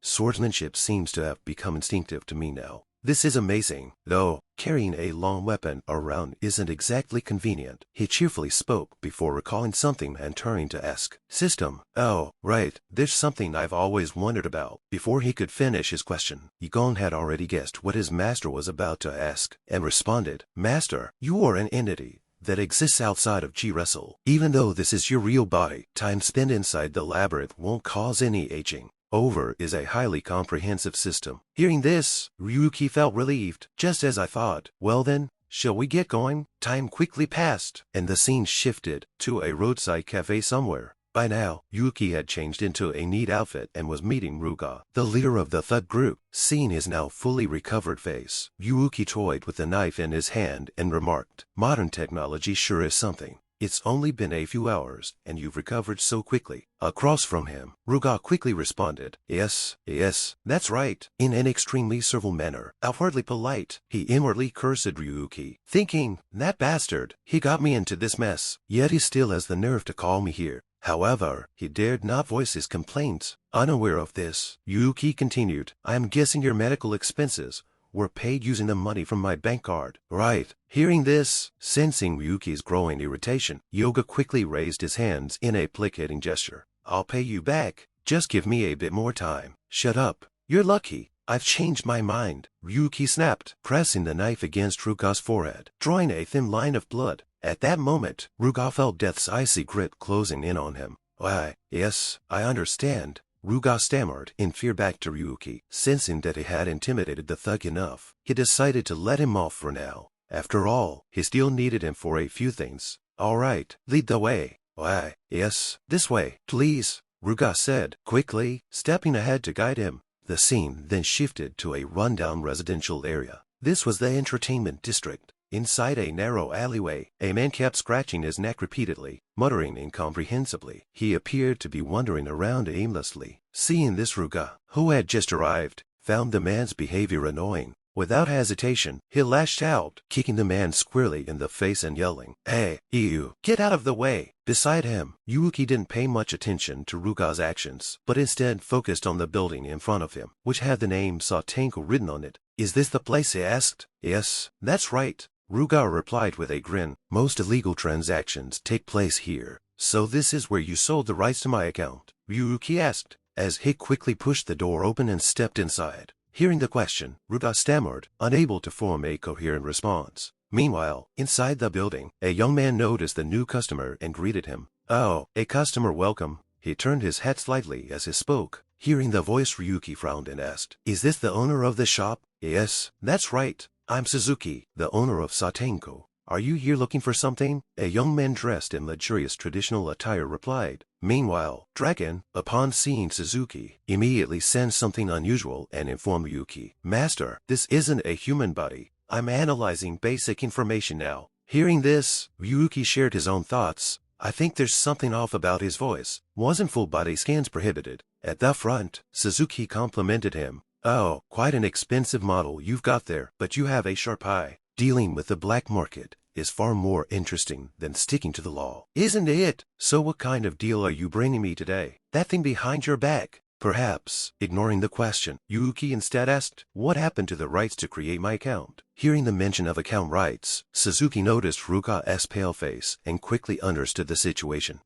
I see. Account creation rights are special. They can be sold at the same price they were bought for. Unfortunately, they've already been sold." Suzuki spoke with a hint of regret. After a brief pause, he added, "Did you come all this way just for that?" Back to Yuki, he had already anticipated that the account rights would be sold, so he swiftly moved on to the main point. "No, I came to see if I could sell this." As he spoke, Yuki took the bag off his shoulder and placed it in front of Suzuki. With confidence, Suzuki assured him, "Here at Satenko, we can sell anything, even lives. Let's see what item you've brought." Without wasting any time, the young shop owner quickly opened the bag. Upon seeing the contents, his eyes widened slightly in shock. "What is this? Are these magic stones?" Suzuki unconsciously exclaimed as he gazed at the glittering orbs inside. Soon after, he pulled out a purple orb from the bag and turned to Ryuki. "Do you know the value of magic stones?" In response, Ryuki's tone became serious. "Don't underestimate me just because I may know name. How could I not know something so basic?" He continued, "Regarding this, we have to start from the labyrinth. Items in the labyrinth are divided into two main categories. The first is common items, which cannot be materialized in the real world. The second is special items, which can be used in the real world. Magic stones belong to this special category. They allow energy from the virtual space to be released into the real world. The higher the grade of the magic stone, the purer the energy it releases, which in turn elevates the social standing of the player. Hearing Ryuki's explanation, Suzuki grew curious and asked, "That's what puzzles me. With items like these, wouldn't legal transactions be more beneficial than going through a black market like mine? I don't want anyone to know I have them." Ryuki replied bluntly. After all, he didn't want Gabriel's men catching wind of anything. Unaware of Ryuki's reasoning, Suzuki was shocked. "What? Are you out of your mind? How could a no-name like you get your hands on magic stones?" He adjusted his glasses, carefully observing the stones, as if trying to verify their authenticity. At the same time, he turned to Ruga. "Ruga, you're done here. You can leave now." But Ruga, the thought leader, instinctively exclaimed. However, since his task of leading the way was over, Ryuki shouted, "Get lost!" Seeing Ryuki's attitude, fear gripped Ruga once more, and he hurriedly scurried away without another word. Back to Suzuki. After confirming Ruga had left, he smiled and said, "At first, I thought you got lucky and managed to steal a few magic stones. That's what most no-names would do. But now, it seems you've broken that norm." As he spoke, the young shop owner snapped his fingers, causing several beams of light to appear around him. Not understanding what this meant, Ryuki asked, "What does that mean?" Suzuki pointed to a screen that had just appeared behind him. It displayed footage of Ryuki's battle with the Black Knight from before. "I initially thought it was mere coincidence, but now the protagonist of that viral video is standing in my shop. Once again, welcome, J7 1071. After pausing for a moment, Suzuki offered some advice. "If you want to keep your identity hidden, you're being a bit careless, especially with these magic stones. They were identified as belonging to the Chaos Black Knight in the virtual world. The app's analysis shows that you're the only one who managed to defeat the thing in the tutorial area by exploiting a bug." "Correct. Let me ask you once more, what kind of transaction do you want to make here, J71? Back to the protagonist. Since the screen had already appeared, he shrugged and admitted, "That's right, I'm J771. Thanks for the advice, but I came here to buy something, so let's just get on with the transaction." "So what do you want to buy at this black market?" Suzuki asked, with growing interest. Wasting no time, Ryuki directly stated his purpose. "The modification. Is it available here?" Hearing his request, Suzuki's expression suddenly shifted, and he asked again, "Are you sure? Do you even know what a modification entails?" "It's an app that can alter elements in the labyrinth." "Right. Even no-names know that much," Ryuki replied with a faint smirk. Seeing that Ryuki seemed to be underestimating the importance of the modification, Suzuki decided to explain further. "You don't understand. Most modifications are discarded because they're either useless or contain serious bugs. But this is the black market. Of course, we have banned items. My goal is to lower the difficulty of the labyrinth side effects. I can endure them as long as the modification is useful," Ryuki said nonchalantly, sounding completely indifferent. Suzuki, thinking that Ryuki was underestimating the potential side effects, decided to give him a real-life example. "You saw that miserable guy outside, didn't you?" Hearing this, Ryuki recalled the man wandering aimlessly outside, and asked, "Yeah, so what about him?" "That man used a modification. He bought a sensory nullification mod because he wanted to reduce pain, but it ended in disaster. The price for dulling pain was heightened sensitivity in all other senses, which eventually drove him to complete mental collapse. We discarded the mod, but it was already too late," Suzuki said regretfully, lamenting the loss of a customer. After a brief pause, Suzuki shrugged and added, "That's what modifications are. Some people go missing, some die from sudden mental breakdowns or even explode. In short, there are plenty of reasons to give up on them. These are items that the government abandoned and banned from further development. Didn't you know that? There are a few modifications that are certified as safe. Sure, but they can't be obtained through conventional means," Suzuki continued while wiping his glasses. Despite hearing all of this, Ryuki remained unfazed. In fact, he even turned to Suzuki, leaving the shopkeeper momentarily speechless. "You need to work on your ability to read people. Do I look like your average player? I'm the guy who single-handedly defeated the Chaos Black Knight. People have already called me a cheater, whether I'm a genius hacker or just a trashy exploiter. I couldn't care less. I don't care about methods or principles. What matters is that I'll use these things instead of letting them rot here." As he spoke, Ryuki pointed directly at Suzuki's forehead and declared boldly. Hearing his words, the shopkeeper seemed to catch on to Ryuki's intention. So you're saying you can actually use these modifications? You're really curious about what will happen? Ryuki frowned slightly and reminded Suzuki, stop being curious. As a black market dealer, you shouldn't care what people use these mods for. Following his principle of not prying into customers' purposes, Suzuki curbed his curiosity and said, alright, most modifications have been destroyed, but I managed to save a few. If you're serious about using them, you should start with these. He turned his gaze toward a nearby box, containing 6 CDs labeled with numbers 103, 1420, 37 and 29. Back to Ryuki. As an experienced analyst, he clearly understood the dangers these modifications posed. However, he had already calculated the risks. Mods are dangerous, but I've got my own methods. With that thought, he picked up CD number 01, which was labeled Triple Attack Power Modification. Beside him, the vacuum robot Digong quickly emitted a beam of light, scanning the disk for analysis. The result is dual values. It simply uses multiple calculations at once, with no actual impact, Digong reported. Seeing that, Ryuki casually grabbed another disk. This one was labeled 1 second future prediction modification. And however, Digong wasn't impressed. Good idea, but it's not practical. It only obstructs your vision during combat, the robot remarked. What about this mod, the one that makes every character look beautiful? Ryuki asked next. Self-delusion is fine, but what's the actual use of something like this? Digong exclaimed, baffled. Who came up with such a ridiculous mod?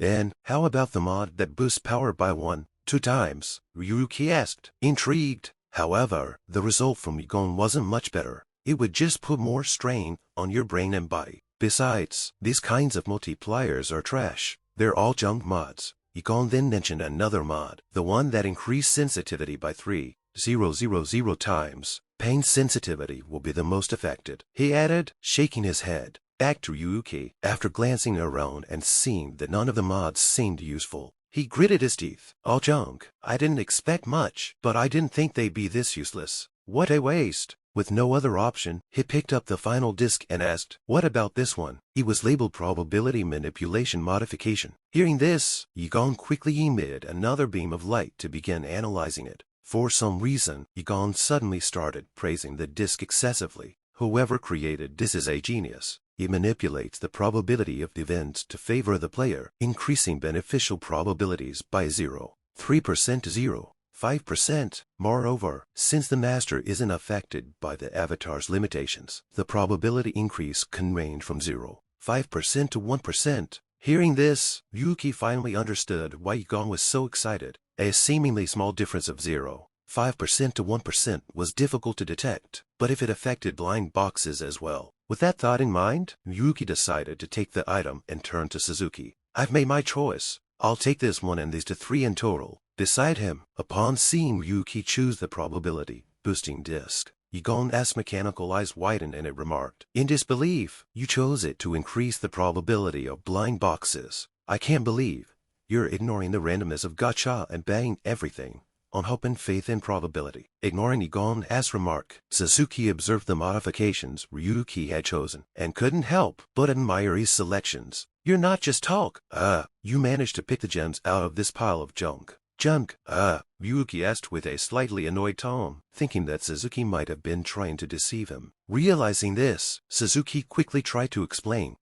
No, wait, I was just teasing you a little. It's my job to evaluate every customer who comes here to buy modifications. Hearing this, Ryuki's eyes gleamed with a hint of surprise. You even know the creator of these modifications. In response, Suzuki gave a faint smile. Finally, you get it to make up for my joke. I'll give you a special price. Make good use of these rarely utilized items. With that, the transaction between the two was quickly completed. Wasting no time, Ryuki began installing the modifications on himself. User ID, skin, 864-400-7071. Confirmation, do you agree to install external applications? Note, installation is one time and cannot be cancelled. The system's voice echoed as it prompted him. Confirm, Ryuki replied calmly. Meanwhile, seeing that Ryuki had completed the installation, Suzuki asked one last question. Let me ask you one final thing. If you really know how to use this modification, what do you plan to do with that power? Hearing this, the protagonist gave a subtle smile, but his answer was concealed by the narrator. Time passed quickly.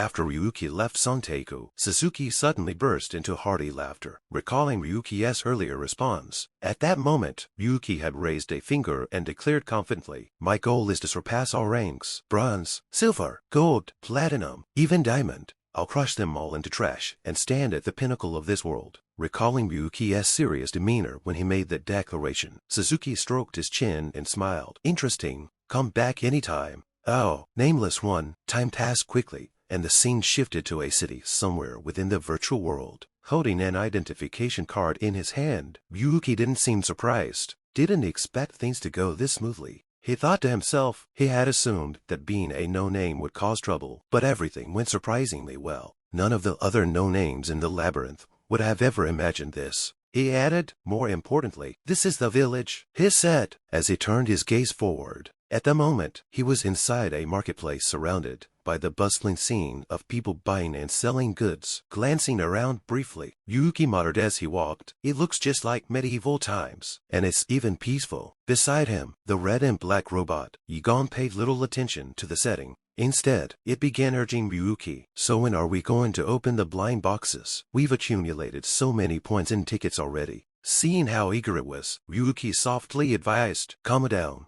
You gotcha act. How are we supposed to open them in a crowded place like this?" As he finished speaking, his voice suddenly stopped because he noticed countless eyes staring at him. Even Egon picked up on it. "It seems like they're all staring at us. Did we do something wrong?" Egon asked. Puzzled with his experience as an analyst, Ryuki quickly figured out the reason.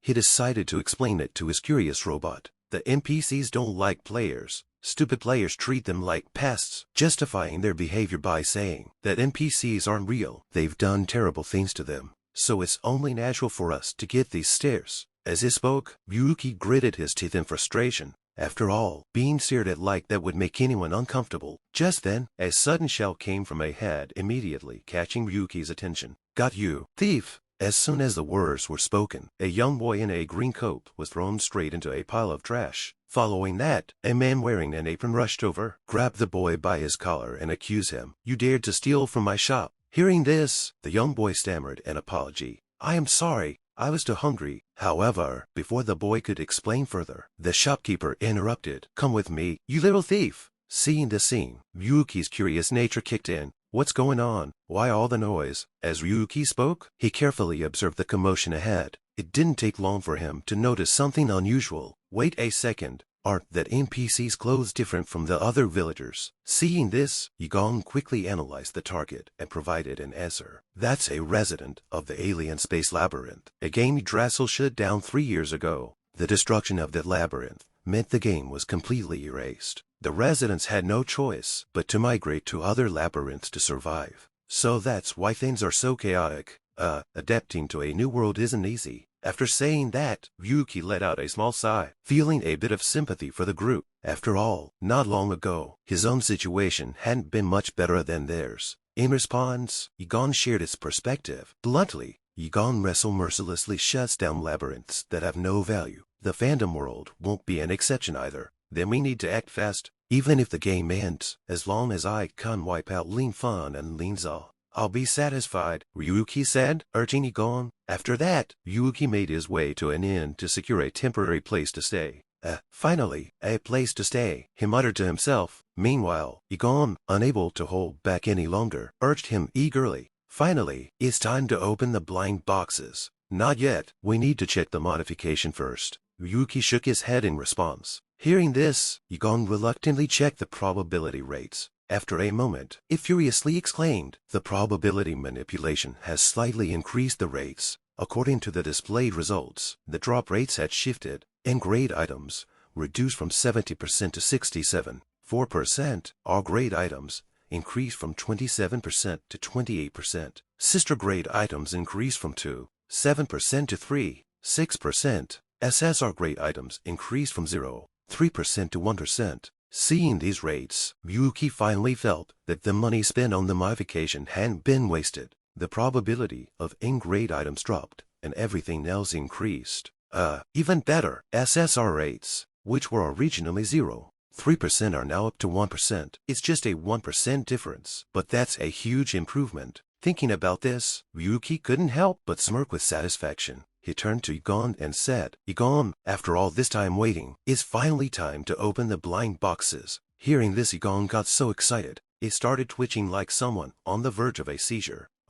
40 tickets, 2 guaranteed sister tickets, and over 15, 730 points. With so many points and tickets, getting an SSR won't just be a dream anymore. Let's just start with the 40 regular tickets, Ryuki said, ready to begin. With it, the room was soon illuminated by countless brilliant flashes of light as the blind boxes were opened one by one. However, when it was all over, Ryuki was left staring blankly at the pile of trash before him. Overall, he received items such as toothbrushes, several a one-day discount voucher for an inn in the village, a 5% discount coupon for the Geo weapon shop, coin bombs, more toothbrushes, energy drinks, life potions, shampoo, an iron shield, yet more toothbrushes, hair growth tonic, fishing line underwear, a wooden staff, a doll, a beginner's swordsmanship manual. All of them were ingrate items. Looking at the pile of junk he got from using 40 regular tickets, Ryuki felt utterly defeated, collapsing to his knees in despair. Damn it, I used 40 tickets and didn't even get a single sister item. Is this for real? He was so stunned by the outcome that, at some point, he unconsciously punched the robot beside him, sending Egon flying and leaving smoke trailing from its head.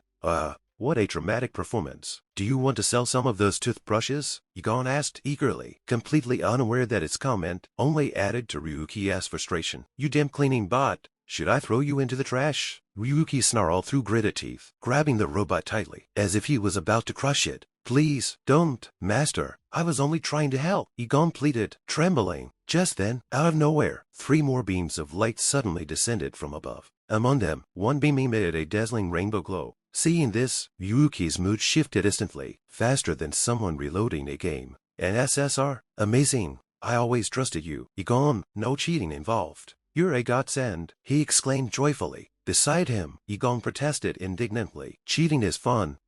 You're playing dirty, he grumbled. But Ryuki paid no attention to, focused on the 2 items that had appeared before him. The first was Lightning Step's sister skill, and the second was Intuition, SSR skill. Lightning Step and Intuition. Ryuki muttered, puzzled. He hadn't yet figured out how these skills worked. At that moment, the system quickly displayed a detailed explanation. Intuition, SSR, skill level 1, enhances the user's sixth sense to the highest level, allowing them to perceive the true essence of the world. Despite reading the description, Ryuki still felt unsure about its exact effects. Lightning Step allows for high-speed teleportation. But what exactly does this intuition do? He wondered aloud. With that thought in mind, Ryuki immediately added the intuition skill to his skill system to test it out. However, after activating it, he didn't feel any noticeable difference in himself. In fact, he started questioning his own sanity. I don't feel any different at all. Isn't this supposed to be equivalent to an SSR trump card? Should I upgrade this skill? Muttering to himself, he checked the required upgrade points, his eyes quickly scanning the screen. Skill Management Intuition, SSR, Level 1, Right Pointing Arrow. Level 2 requires 7,000 RB points. Seeing the number, Ryuki began to feel like the system was scamming him. 7,000 RB points just to upgrade to Level 2. Why is the requirement ridiculously high? Other skills only need 2,100 RB points to reach Level 3. Meanwhile, Egon, noticing Ryuki's hesitation, chimed in eagerly. Spending points on upgrading skills is ridiculous. Since you just pulled an SSR, let's go spend another 100 rounds of gacha. Instead, returning to Ryuki, after a brief moment of thought, he decided to upgrade the skill anyway, to see what it would do. Upgrade the skill using RB points. Seeing Ryuki's decision, Egon's voice of despair echoed loudly. Oh, no, what are you doing? Master RB, points are precious. Save them for blind boxes. Ignoring Egon's cries, Ryuki quickly checked his updated skill system. By now, his sword god and blocking skills had reached level 4, and Lightning Step had been upgraded to level 2. With a cooldown time of 16 seconds, he only had 700 RB points remaining, while upgrading sword god to level 5 required 400 RB points. 400 RB points to reach the highest level, he mused, but using up all his remaining points for a skill upgrade. The thought made Ryuki hesitate briefly. Meanwhile, Egon in the background was figuratively crying his heart out, pleading desperately. There's still a chance to turn things around. Use the remaining points for more blind boxes. Its weak voice begged despite Egon's protest. Ryuki made his final decision, use the remaining 400 points to upgrade Sword God to level 5. Hearing this, Egon let out a loud, anguished scream. No, he collapsed onto the bed dramatically, smoke rising from its frame, uncertain whether it was alive or dead. Alright, now Sword God has reached the highest level, Ryuki said, satisfied skill management. Sword God, sister, level 5, max level, achieve skill rank up. Seeing this, Ryuki couldn't help but flash a sly grin. A rank up, so that's why such a high amount of points was needed. After realizing this, he didn't hesitate any longer, and immediately selected the rank up option.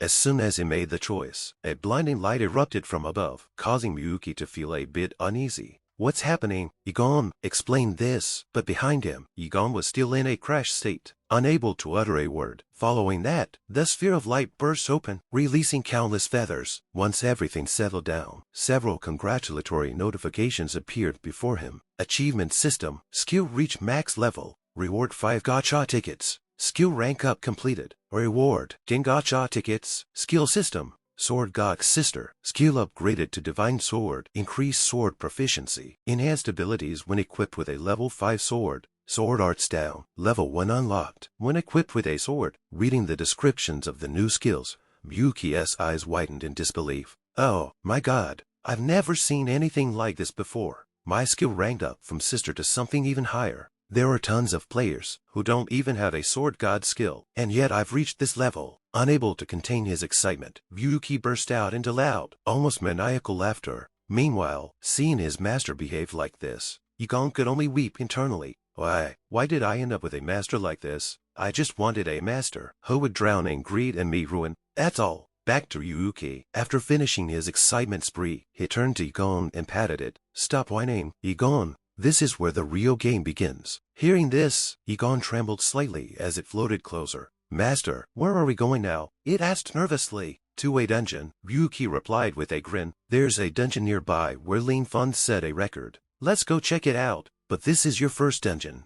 Are you sure it'll be fine? Egon asked, concerned. In response, Ryuki's expression turned serious. I know I did well in that dungeon, but I'm confident I won't lose to him. Time passed quickly once again, and soon the scene shifted to the entrance of a cave. At that moment, a party of 5 was preparing to enter the dungeon. Before stepping in, the team leader, who carried a large axe, turned to his members and said, "Is everyone ready? From here on, we need to proceed with extreme caution." Did everyone bring enough gear? While the leader was still giving instructions, our protagonist casually walked past the group, heading straight into the cave alone. This immediately caught the leader's attention. Hey, wait. Are you going in alone? Without a party? Do you even know how dangerous the dungeon is? He called out, clearly concerned. I knew, Ryuki responded with a brief reply. Then he also stepped inside the gate and vanished before everyone's eyes. Seeing how decisive his actions were, the captain's eyes showed a hint of confusion. Who is that guy? I've never seen him before. Does he have a death wish or something? Next to him, another member shrugged and said, just ignore him. Besides, there have been plenty of strange rumors about this dungeon lately. That's right.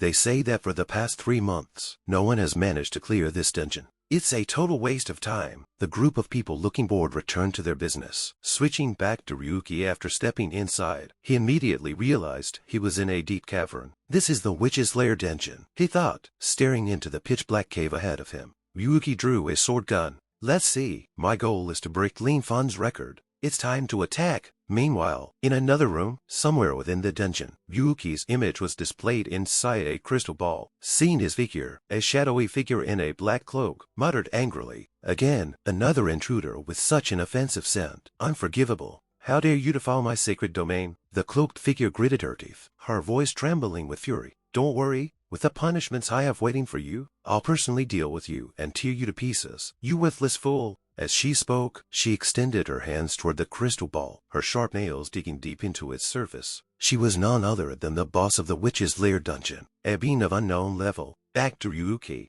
Upon entering the dungeon, he received a side quest, Witch's Lair dungeon. Achievement, first dungeon cleared. Reward, 1 skip ticket. Setting the reward aside for now, Ryuki was currently in total darkness. Damn it, it's so dark in here I can't see a thing, he muttered while squinting to observe the path ahead. Even with the faint light from the torches mounted on the walls, his visibility was limited to about 10 meters. Without those torches, there would have been no light at all. Every time the dungeon's layout changes randomly, I need to get a good look at the structure first. Ryuki thought, if I remember correctly, Ling Friend cleared this dungeon in 17 hours and 30 minutes. I wonder how the others did. Ryuki mumbled to himself, as if to answer his question. Information about the Whistler dungeon appeared before his eyes. Dungeon ranking, rank 1, completion time 17 hours 30 minutes and 5 seconds. Completed by Lin Fun Darius from the Ninja Guild. Rank 2, completion time 17 hours 38 minutes and 40 seconds. Completed by Osir from the Bangus Guild. Rank 3, completion time 39 hours 5 minutes and 5 seconds. Back to Ryuki, looking at the person in second place. He couldn't hide his astonishment. Wait a minute. The second rank is 17 hours and 38 minutes. Only 8 minutes slower than that Lin Fang guy. Not to mention Ryuki's reaction. Even Yigon was slightly surprised. The gap between second and third place is an entire hour. That's a pretty big difference. He muttered, returning to the protagonist after glancing at the player ranked second. Ryuki instinctively added that person to his list of people to watch out for. Anyone capable of competing with Lin Fan or Osir from Bangus is someone I need to be careful of. He thought, setting the ranking aside. Ryuki quickly advanced deeper into the dungeon. Soon he was ready to face the first wave of monsters. At that moment, countless glowing mad eyes appeared on the ceiling of the cavern, staring intently at him. Here they come, giant bats with the already limited visibility in the cave. Dealing with them was going to be troublesome. Moreover, they attacked, and swarms and their bites could reduce player stats. But that's not happening today, Ryuki said calmly. He reached into his inventory and pulled out an item that resembled a flashlight, which piqued Yigon's curiosity. What's that? Some kind of tactic? Yigon asked. Ryuki smirked in response and hurled the flashlight-like item forward. He quickly covered his ears with both hands. Moments later, the item exploded, releasing a blinding flash of light accompanied by a loud, deafening sound. The echo was so intense that Yigon's ears were ringing. What the heck, my ears? Yigon exclaimed in response. Ryuki grinned smugly and explained, that was a sound bomb. Giant bats are extremely sensitive to noise. As he spoke, he watched the swarm of giant bats fall from the ceiling like rain, each bleeding from their ears. If only I had earplugs. I thought I'd gone deaf. Jigen muttered, oh, don't worry. I don't think your ears are that fragile. Ryuki teased, taking advantage of the bats being stunned and injured. Ryuki seized the opportunity and quickly finished them off without expending much effort at all. Meanwhile, watching Ryuki's speed, the robot assistant reminded them, aren't we moving a bit too slowly for a time challenge? Hearing that Ryuki casually skewered a giant bat's throat with his weapon, as he confidently replied, clearing dungeons is naturally a time-consuming task. Only by understanding its nature and tricks can we minimize the time spent. But the real concern here is that no one has successfully cleared this dungeon in the past 3 months. Hearing this, Jigen seemed to catch a whiff of something suspicious. Something doesn't add up. Isn't this dungeon known for being low difficulty? He asked, puzzled, after Lin Friend cleared it. People only considered this to be a tutorial level. So the fact that no one has succeeded recently is indeed strange. Understanding the issue, Jigen nodded. So that's the problem. By the way, Master, are you sure we're heading in the right direction? He asked. Both of them looked ahead, where countless giant bat corpses lay scattered across the ground, the very ones they had previously defeated. Yet somehow, after walking in circles, they have returned to the same spot. Weird. I made sure to map out the structure properly, didn't I? Ryuki muttered, frowning. It really feels like we're just going in circles. Jigen mumbled back to the protagonist. Ignoring Jigen's complaints, Ryuki took the opportunity to carefully observe his surroundings, trying to figure out how to break out of this loop. Do you even know how many strategy guides I wrote back when I was a dungeon analyst? Ryuki said confidently. I've studied this dungeon 1,000 times already. However, the red and black robot didn't seem particularly convinced. But we keep walking back to the same place. It feels like deja vu or something. You don't need to feel embarrassed if we're lost. Okay. Jigen's voice sounded almost comforting, as if advising Ryuki not to waste time out of pride. Just then, Ryuki noticed something unusual. The entrance has changed. Changed where? Jigen asked. Look closer, see the slightly curved scratch mark on the third sill. To the left, Ryuki pointed out. Until now, it's always been perfectly straight. This change only appeared after our 33rd pass-through. Here. It means the exit is now blocked, Ryuki said, calmly, revealing his discovery. The robot stood dumbfounded, its eyes wide in disbelief. Wait, what, you remember such tiny details? Jigen exclaimed in shock, his loud voice interrupting Ryuki's focus on searching for more clues. Shush. Don't be so loud. Ryuki snapped, annoyed. The entire dungeon is being manipulated by magic, which is why we're losing our sense of direction. That's also why the dungeon's structure keeps changing. Theoretically, we can find the correct path by using special skills. There's even someone in Green Fans Guild who has such a skill. But before identifying someone with that ability, I had to memorize every detail of the map. Ryuki continued confidently. We'll reach the checkpoint in 5 minutes. Would you like me to continue revising or clarify any parts of this translation? Upon hearing Ryuki's words, Jig was genuinely shocked and found it hard to believe.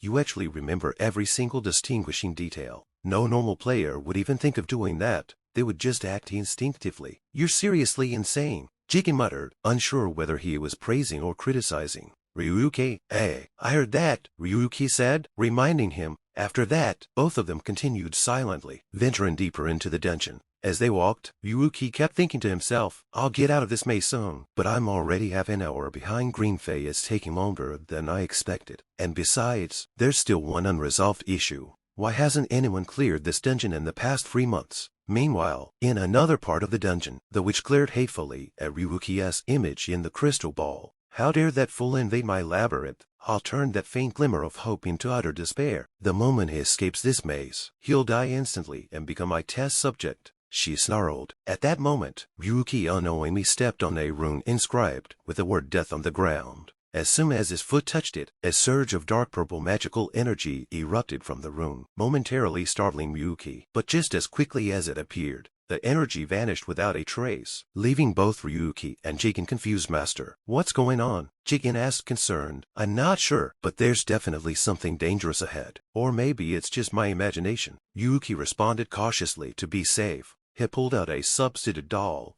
he had obtained by chance from a mystery box at the inn. Without hesitation, he tossed the doll forward. As soon as the doll hit the ground, a dark purple flame erupted from it, consuming the doll in moments, until nothing remained but ashes. That black flame, could it be death magic? This trap shouldn't have appeared this soon. What's going on with this dungeon? Ryuki muttered in alarm. Even Jigen, who was observing the dark flame, felt a chill run down his circuits. I don't know what's happening, but the dungeon parameters have changed. I think we should retreat, Jig suggested, nervously. Back to Ryuki having come this far, the thought of turning back filled him with reluctance. A deadly trap appearing this early. Do we really have to retreat? He muttered, glancing behind him, hesitating. Suddenly, a strange feeling stirred within Ryuki. The path on the right is definitely a dead end. Yes. Why does it feel safe? We just encountered death magic earlier. Could it be thanks to that skill? He thought, referring to his SSR level intuition skill. An incredibly powerful ability. At the same time, the witch observed Ryuki through the crystal ball, and seeing that he was still alive, she smirked. That was lucky. You barely escaped death, but it's only a matter of time, you fool. This maze will stretch on forever. You won't be able to escape, and death will follow your every step.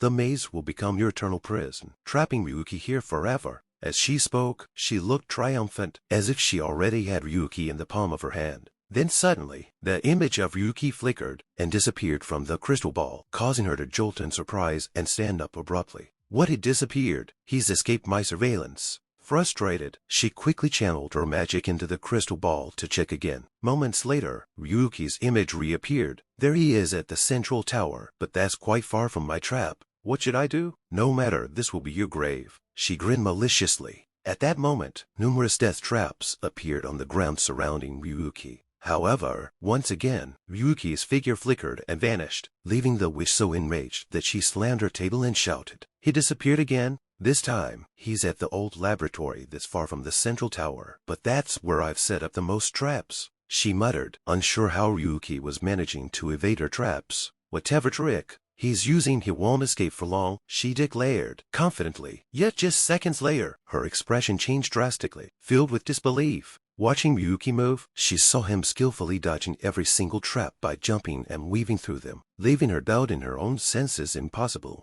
How is he avoiding all the traps? She cried in frustration, and now he vanished again. Where is he now? She focused her magic once more and gasped. He's in the underground vault. This time, I'll activate all the traps at once, without waiting for Ryuki to trigger them. She unleashed her magic, causing the entire area to be engulfed in dark purple flames. Afterward, she panted heavily, gasping for breath. Did I succeed, that stubborn insect? But in the end, my traps were damaged, she muttered, Before she could finish speaking, a loud explosion came from the wall behind her, sending debris flying in every direction.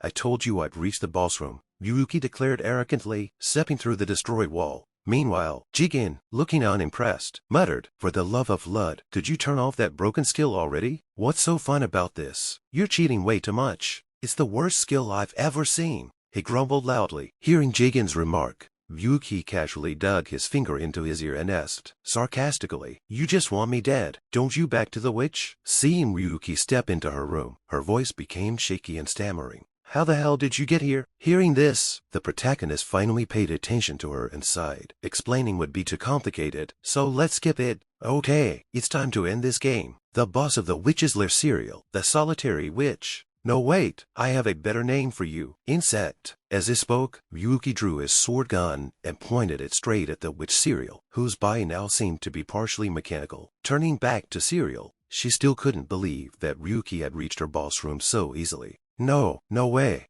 How did you avoid all my deadly traps? Upon hearing her disbelief, Ryuki smirked and gave a smug response. Honestly, I almost died back there. This place is full of treacherous traps. One wrong move and it's game over. Seeing Yuki's mischievous grin, Jigen felt a chill run down his circuits and nervously muttered, "Master, you seriously look like a villain right now." Nah, let's go back to some time earlier, when Ryuki was still stuck in the dilemma of whether to advance or retreat. Damn it, we've barely started, and I already have to deal with a maze glitch I can survive. But how do I handle those deadly traps? Do I really have to wait until the glitch fixes itself? That's not going to work. I need to establish my lead before Lin Fan or Lin Xia makes their next move, Ryuki thought, still unsure how to solve the current situation at the moment. Jigen spoke up, offering advice. "Master, my scanners have detected numerous traps ahead. Identifying all of their positions is impossible. We should retreat and come up with a plan," Jigen suggested. However, before Jigen could finish his sentence, Ryuki, seemingly driven by some wild idea, suddenly gathered strength in his legs and sprinted forward at full speed. The unexpected action left Jig and stunned and terrified. "Master, are you insane?" Jigen shouted in panic. "Relax, I'm fine," Ryuki replied calmly. Hearing this, Jig finally let out a sigh of relief. After all, if Ryuki were to die, who knows how long it would take for him to meet another master? "That reckless move of yours nearly gave me a heart attack. Were you acting like that because you failed your latest gacha spin?" Jigen asked, still bewildered. "That's irrelevant." "Nah," Jigen Ryuki responded, shaking his head, which only made Jigen more curious about what Ryuki really meant. But right after that, the robot's eyes widened in surprise. "It seems I've hit the jackpot," Ryuki said with a grin. Thanks to his intuition skill, he had managed to avoid every trap the witch had set up. Back to the present. After understanding what had just happened, Serial broke out in a cold sweat, fearfully staring at Ryuki. "Your intuition, it's practically cheating. Not only can it detect trap-related danger, but it even works in a glitch dungeon like this." In response, Ryuki smiled smugly, "And this isn't even the upgraded version of my skill. Yet, things are just getting more exciting." Meanwhile, Jigen, concerned about Ryuki's over-reliance on his skill, chimed in, "Impressive, yes, but remember, it's still just human intuition. It has its limits." Hearing that, Ryuki nodded in agreement. "You're right, but for now, survival is what matters most." At that moment, Ryuki noticed something strange. Serial's body began to flicker and glitch, as if experiencing a system error. Her eyes lit up like car headlights, and her pupils started spinning wildly in. "Detected intruder, how dare you invade my domain?" she shouted, waving her hands frantically in the air. With each movement, countless letters spelling death formed in the air, which then transformed into purple flames and rained down on Ryuki like a storm. Startled, Ryuki dodged left and right, narrowly avoiding the deadly barrage. After witnessing Serial's erratic attack, Ryuki confirmed his suspicions. "Just as I thought, this glitch is completely out of control. There's no point dragging this out any longer. I need to end this quickly," he thought to himself. With that decision, Ryuki activated his lightning step, allowing him to teleport at high speed.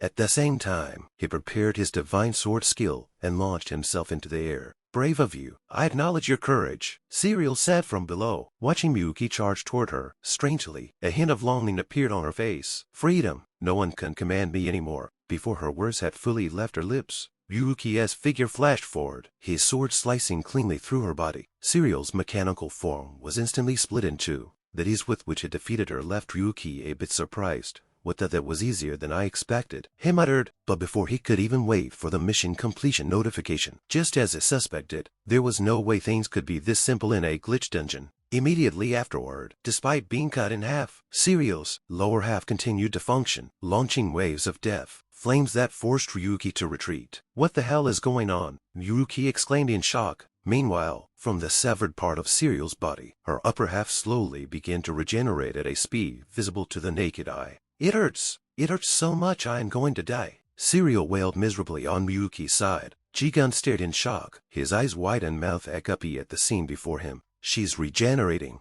That's the witch's clone. It's part of the glitch in this dungeon. Her upper body is regenerating too. You got to be kidding me, Jigen exclaimed. Are normal attacks completely useless? Ryuki muttered in disbelief. No matter how you look at it, this kind of regeneration is just way too broken. Back to Serial. Once fully regenerated, she lost control and started spewing flames in all directions. Die, invader! Serial shouted angrily. Fortunately, Ryuki's speed wasn't bad at all, allowing him to dodge the deadly fire pillars. As he kept dodging, he reminded himself, don't ignore any warnings from my intuition. Just missing one could be the end of me. At that thought, his intuition once again kicked in, allowing him to stop just in time before running headlong into another flame. Though he remained unscathed, constantly evading attacks, like this wasn't a viable solution. Jigen, we're out of options, aren't we? Ryuki shouted desperately. Hearing his master's plea, Jigen couldn't help but grin smugly. I knew things would end up like this, so I already activated full-skin mode. He can analyze and assess monsters to prepare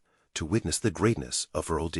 Back to Ryuki with no time to care about Jigen's smug attitude. He quickly shouted, activate full-skin mode. As soon as he finished speaking, a notification appeared before Ryuki's eyes. Glitch boss, solitary witch, serial glitch, classification error, boss level 25, infinite regeneration, instant death trap, activation error triggered, death magic activated. Seeing this information, Ryuki's attention was drawn to a pair of glowing red wings on Serial's back. Wait a minute, the wings weren't fully skinned, he wondered, realizing that this might be a crucial clue to solving the situation. Ryuki quickly dodged the death traps and rushed towards Serial, nimbly avoiding all obstacles. He reached close enough to assess the red wings. The skin result popped up. Serial's wings, glitch classification, extraterrestrial error, origin, alien dimensions outside game boundaries. Upon seeing this familiar term, Ryuki immediately recalled something. Wait, isn't that from the game that crashed 3 years ago? So that's it. This has to be the root cause of the glitch, he thought, his face breaking into a confident smile. Meanwhile, unaware that Ryuki had uncovered her secret, the witch Serial continued, launching magical attacks like a torrential storm.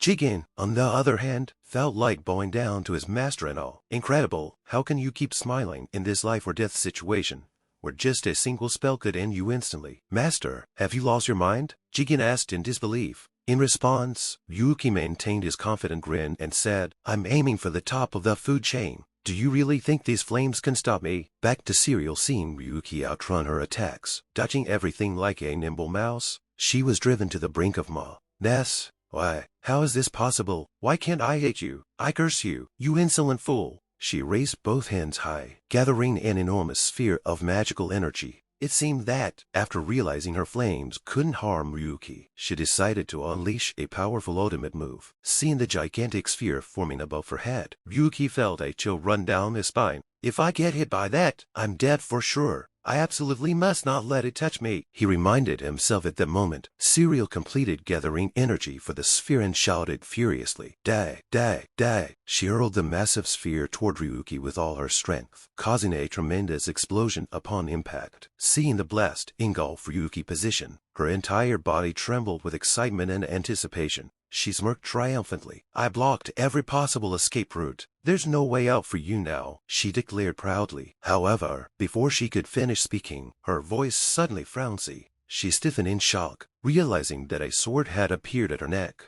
You're just like this dungeon, Ryuki said coldly. Your stolen power only works against the weak. No matter how much you try to hide it, your weakness will always be exposed, just like this maze filled with dead ends. Up close, I can't see clearly now. This is the cause of the dungeon's malfunction. He glanced at the alien-like wings on her back. Wait, don't these wings, they gave me freedom. Serial cried out in fear. Freedom? Ryuki echoed, raising an eyebrow in curiosity. And so began the witch's story. I've been trapped here, enslaved for so long. I never asked for anything, nor did I ever try to stop it. But when I received these wings, the curse binding me was finally broken. These wings, they gave me freedom, she said, her voice filled with emotion, causing Ryuki to feel a tinge of sympathy, at which seeking to break free from her fate.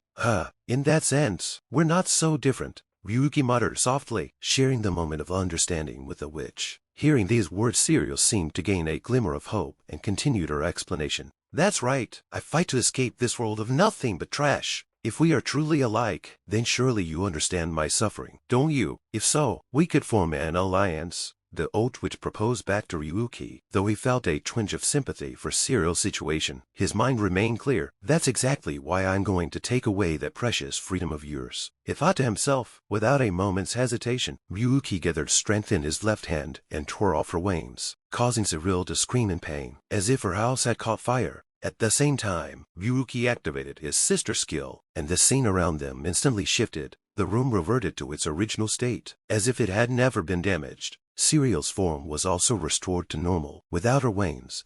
Before Ryuki stood the witch in her unglide state. As soon as she saw him, Serial began speaking a series of lines that seemed pre-programmed. You foolish invader, how dare you set foot in my territory? Ignoring her words, Ryuki quickly activated his appraisal skill to observe her stats. Enemy, appraisal, solitary, witch, Serial, unique, boss, level 20, virtual world appearance, witch hidden in the lair, boss of the witch's lair dungeon. Appraisal of items, cereals, mana, stone, 100% cereals, hard, 52% cereals, coke, 17% ancient wooden staff, 4%. Seeing this information, Ryuki sighed in relief. The glitch is gone, and the boss has returned to normal. Unaware of Ryuki's thoughts, Serial conjured a flame in her palm and continued, kneel before me. Serial, or before she could finish, Ryuki suddenly launched an attack, plunging his sword into her chest and delivering a powerful slash, splitting her body in two, returning to normal changes. Nothing you've lost, and I'll keep moving forward,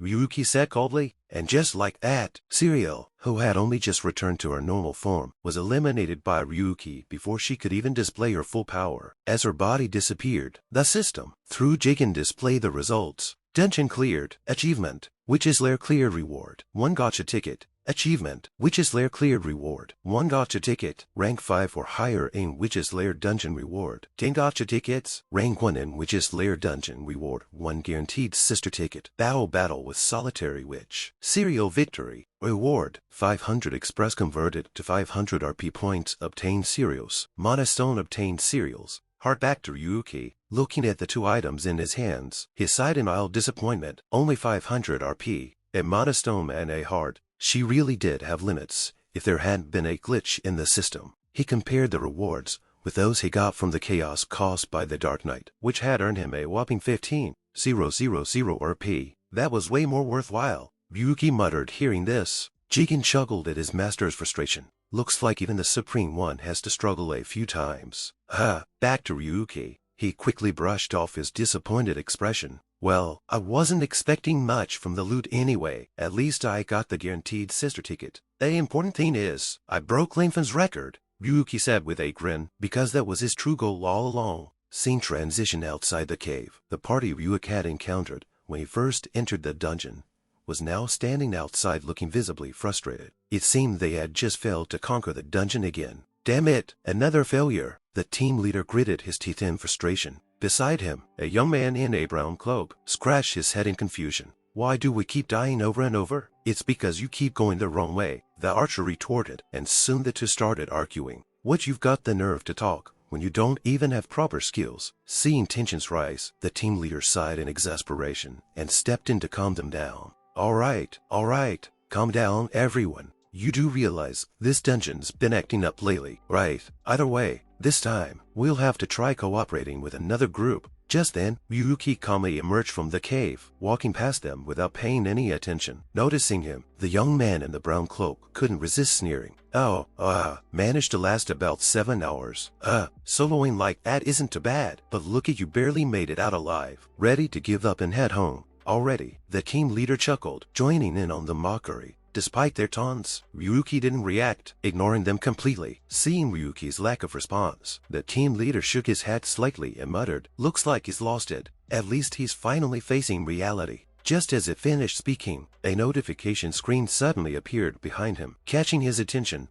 What's this? He turned around, focusing on the screen, as a loud system notification echoed clearly. Dungeon information updated. Wait a minute! The dungeon ranking has changed. He stared at the screen in disbelief. The completion time had decreased by over 10 hours, and according to the new rankings, the first place record now displayed rank 1 to 7 hours, 28 minutes, 42 seconds, completed by Ryuki. Seeing the updated ranking, even if they were blind, the party couldn't help but realize what had just happened. They stood there wide-eyed and speechless, staring in disbelief at Ryuki's retreating figure. That guy, he did it so low and still placed first. Impossible. He broke Lin Friend's record. Wait, what was his time? One by one, astonished voices began to rise. Then, as if summoning some unknown courage, the guy in the black cloak stepped forward, pressed a dagger to Ryuki's neck, and demanded hold it right there. What trick did you use? How did you finish the dungeon several hours faster? There's no way someone like you working alone could do it. Spill it, or you're dead. Hearing these words, Ryuki let out a weary, not wanting things to escalate further. He turned slightly and calmly replied, "SAI, there was a glitch in the dungeon, and I exploited it to reduce my time. That's all satisfied on the opposite side." The party members, seeing how casually Ryuki admitted, it only grew more suspicious. A glitch? Are you saying you cleared the dungeon because of that? You didn't beat it with skill. You just cheated. What's there to be proud of?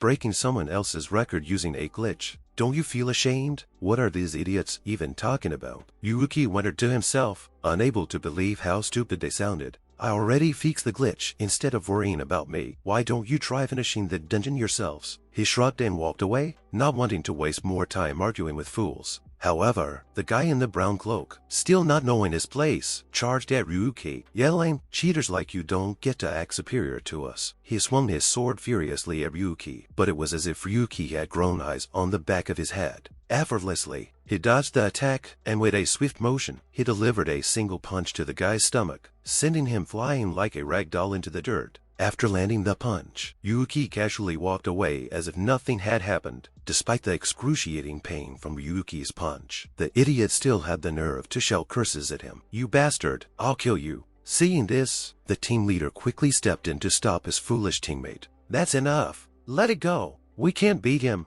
the leader said firmly. Hearing this, the idiot snapped back. "Don't be ridiculous." That cheater before he could finish his sentence. The team leader's patience finally reached its limit, and he shouted angrily, "Snap out of it, you idiot. He didn't exploit the glitch. He solved it. Got it." Hearing this, the rest of the party finally began to grasp the situation. Wait, so he didn't create the glitch, but he managed to fix it while clearing the dungeon. That's even harder to believe. They spoke in astonishment, still trying to process what they had just witnessed.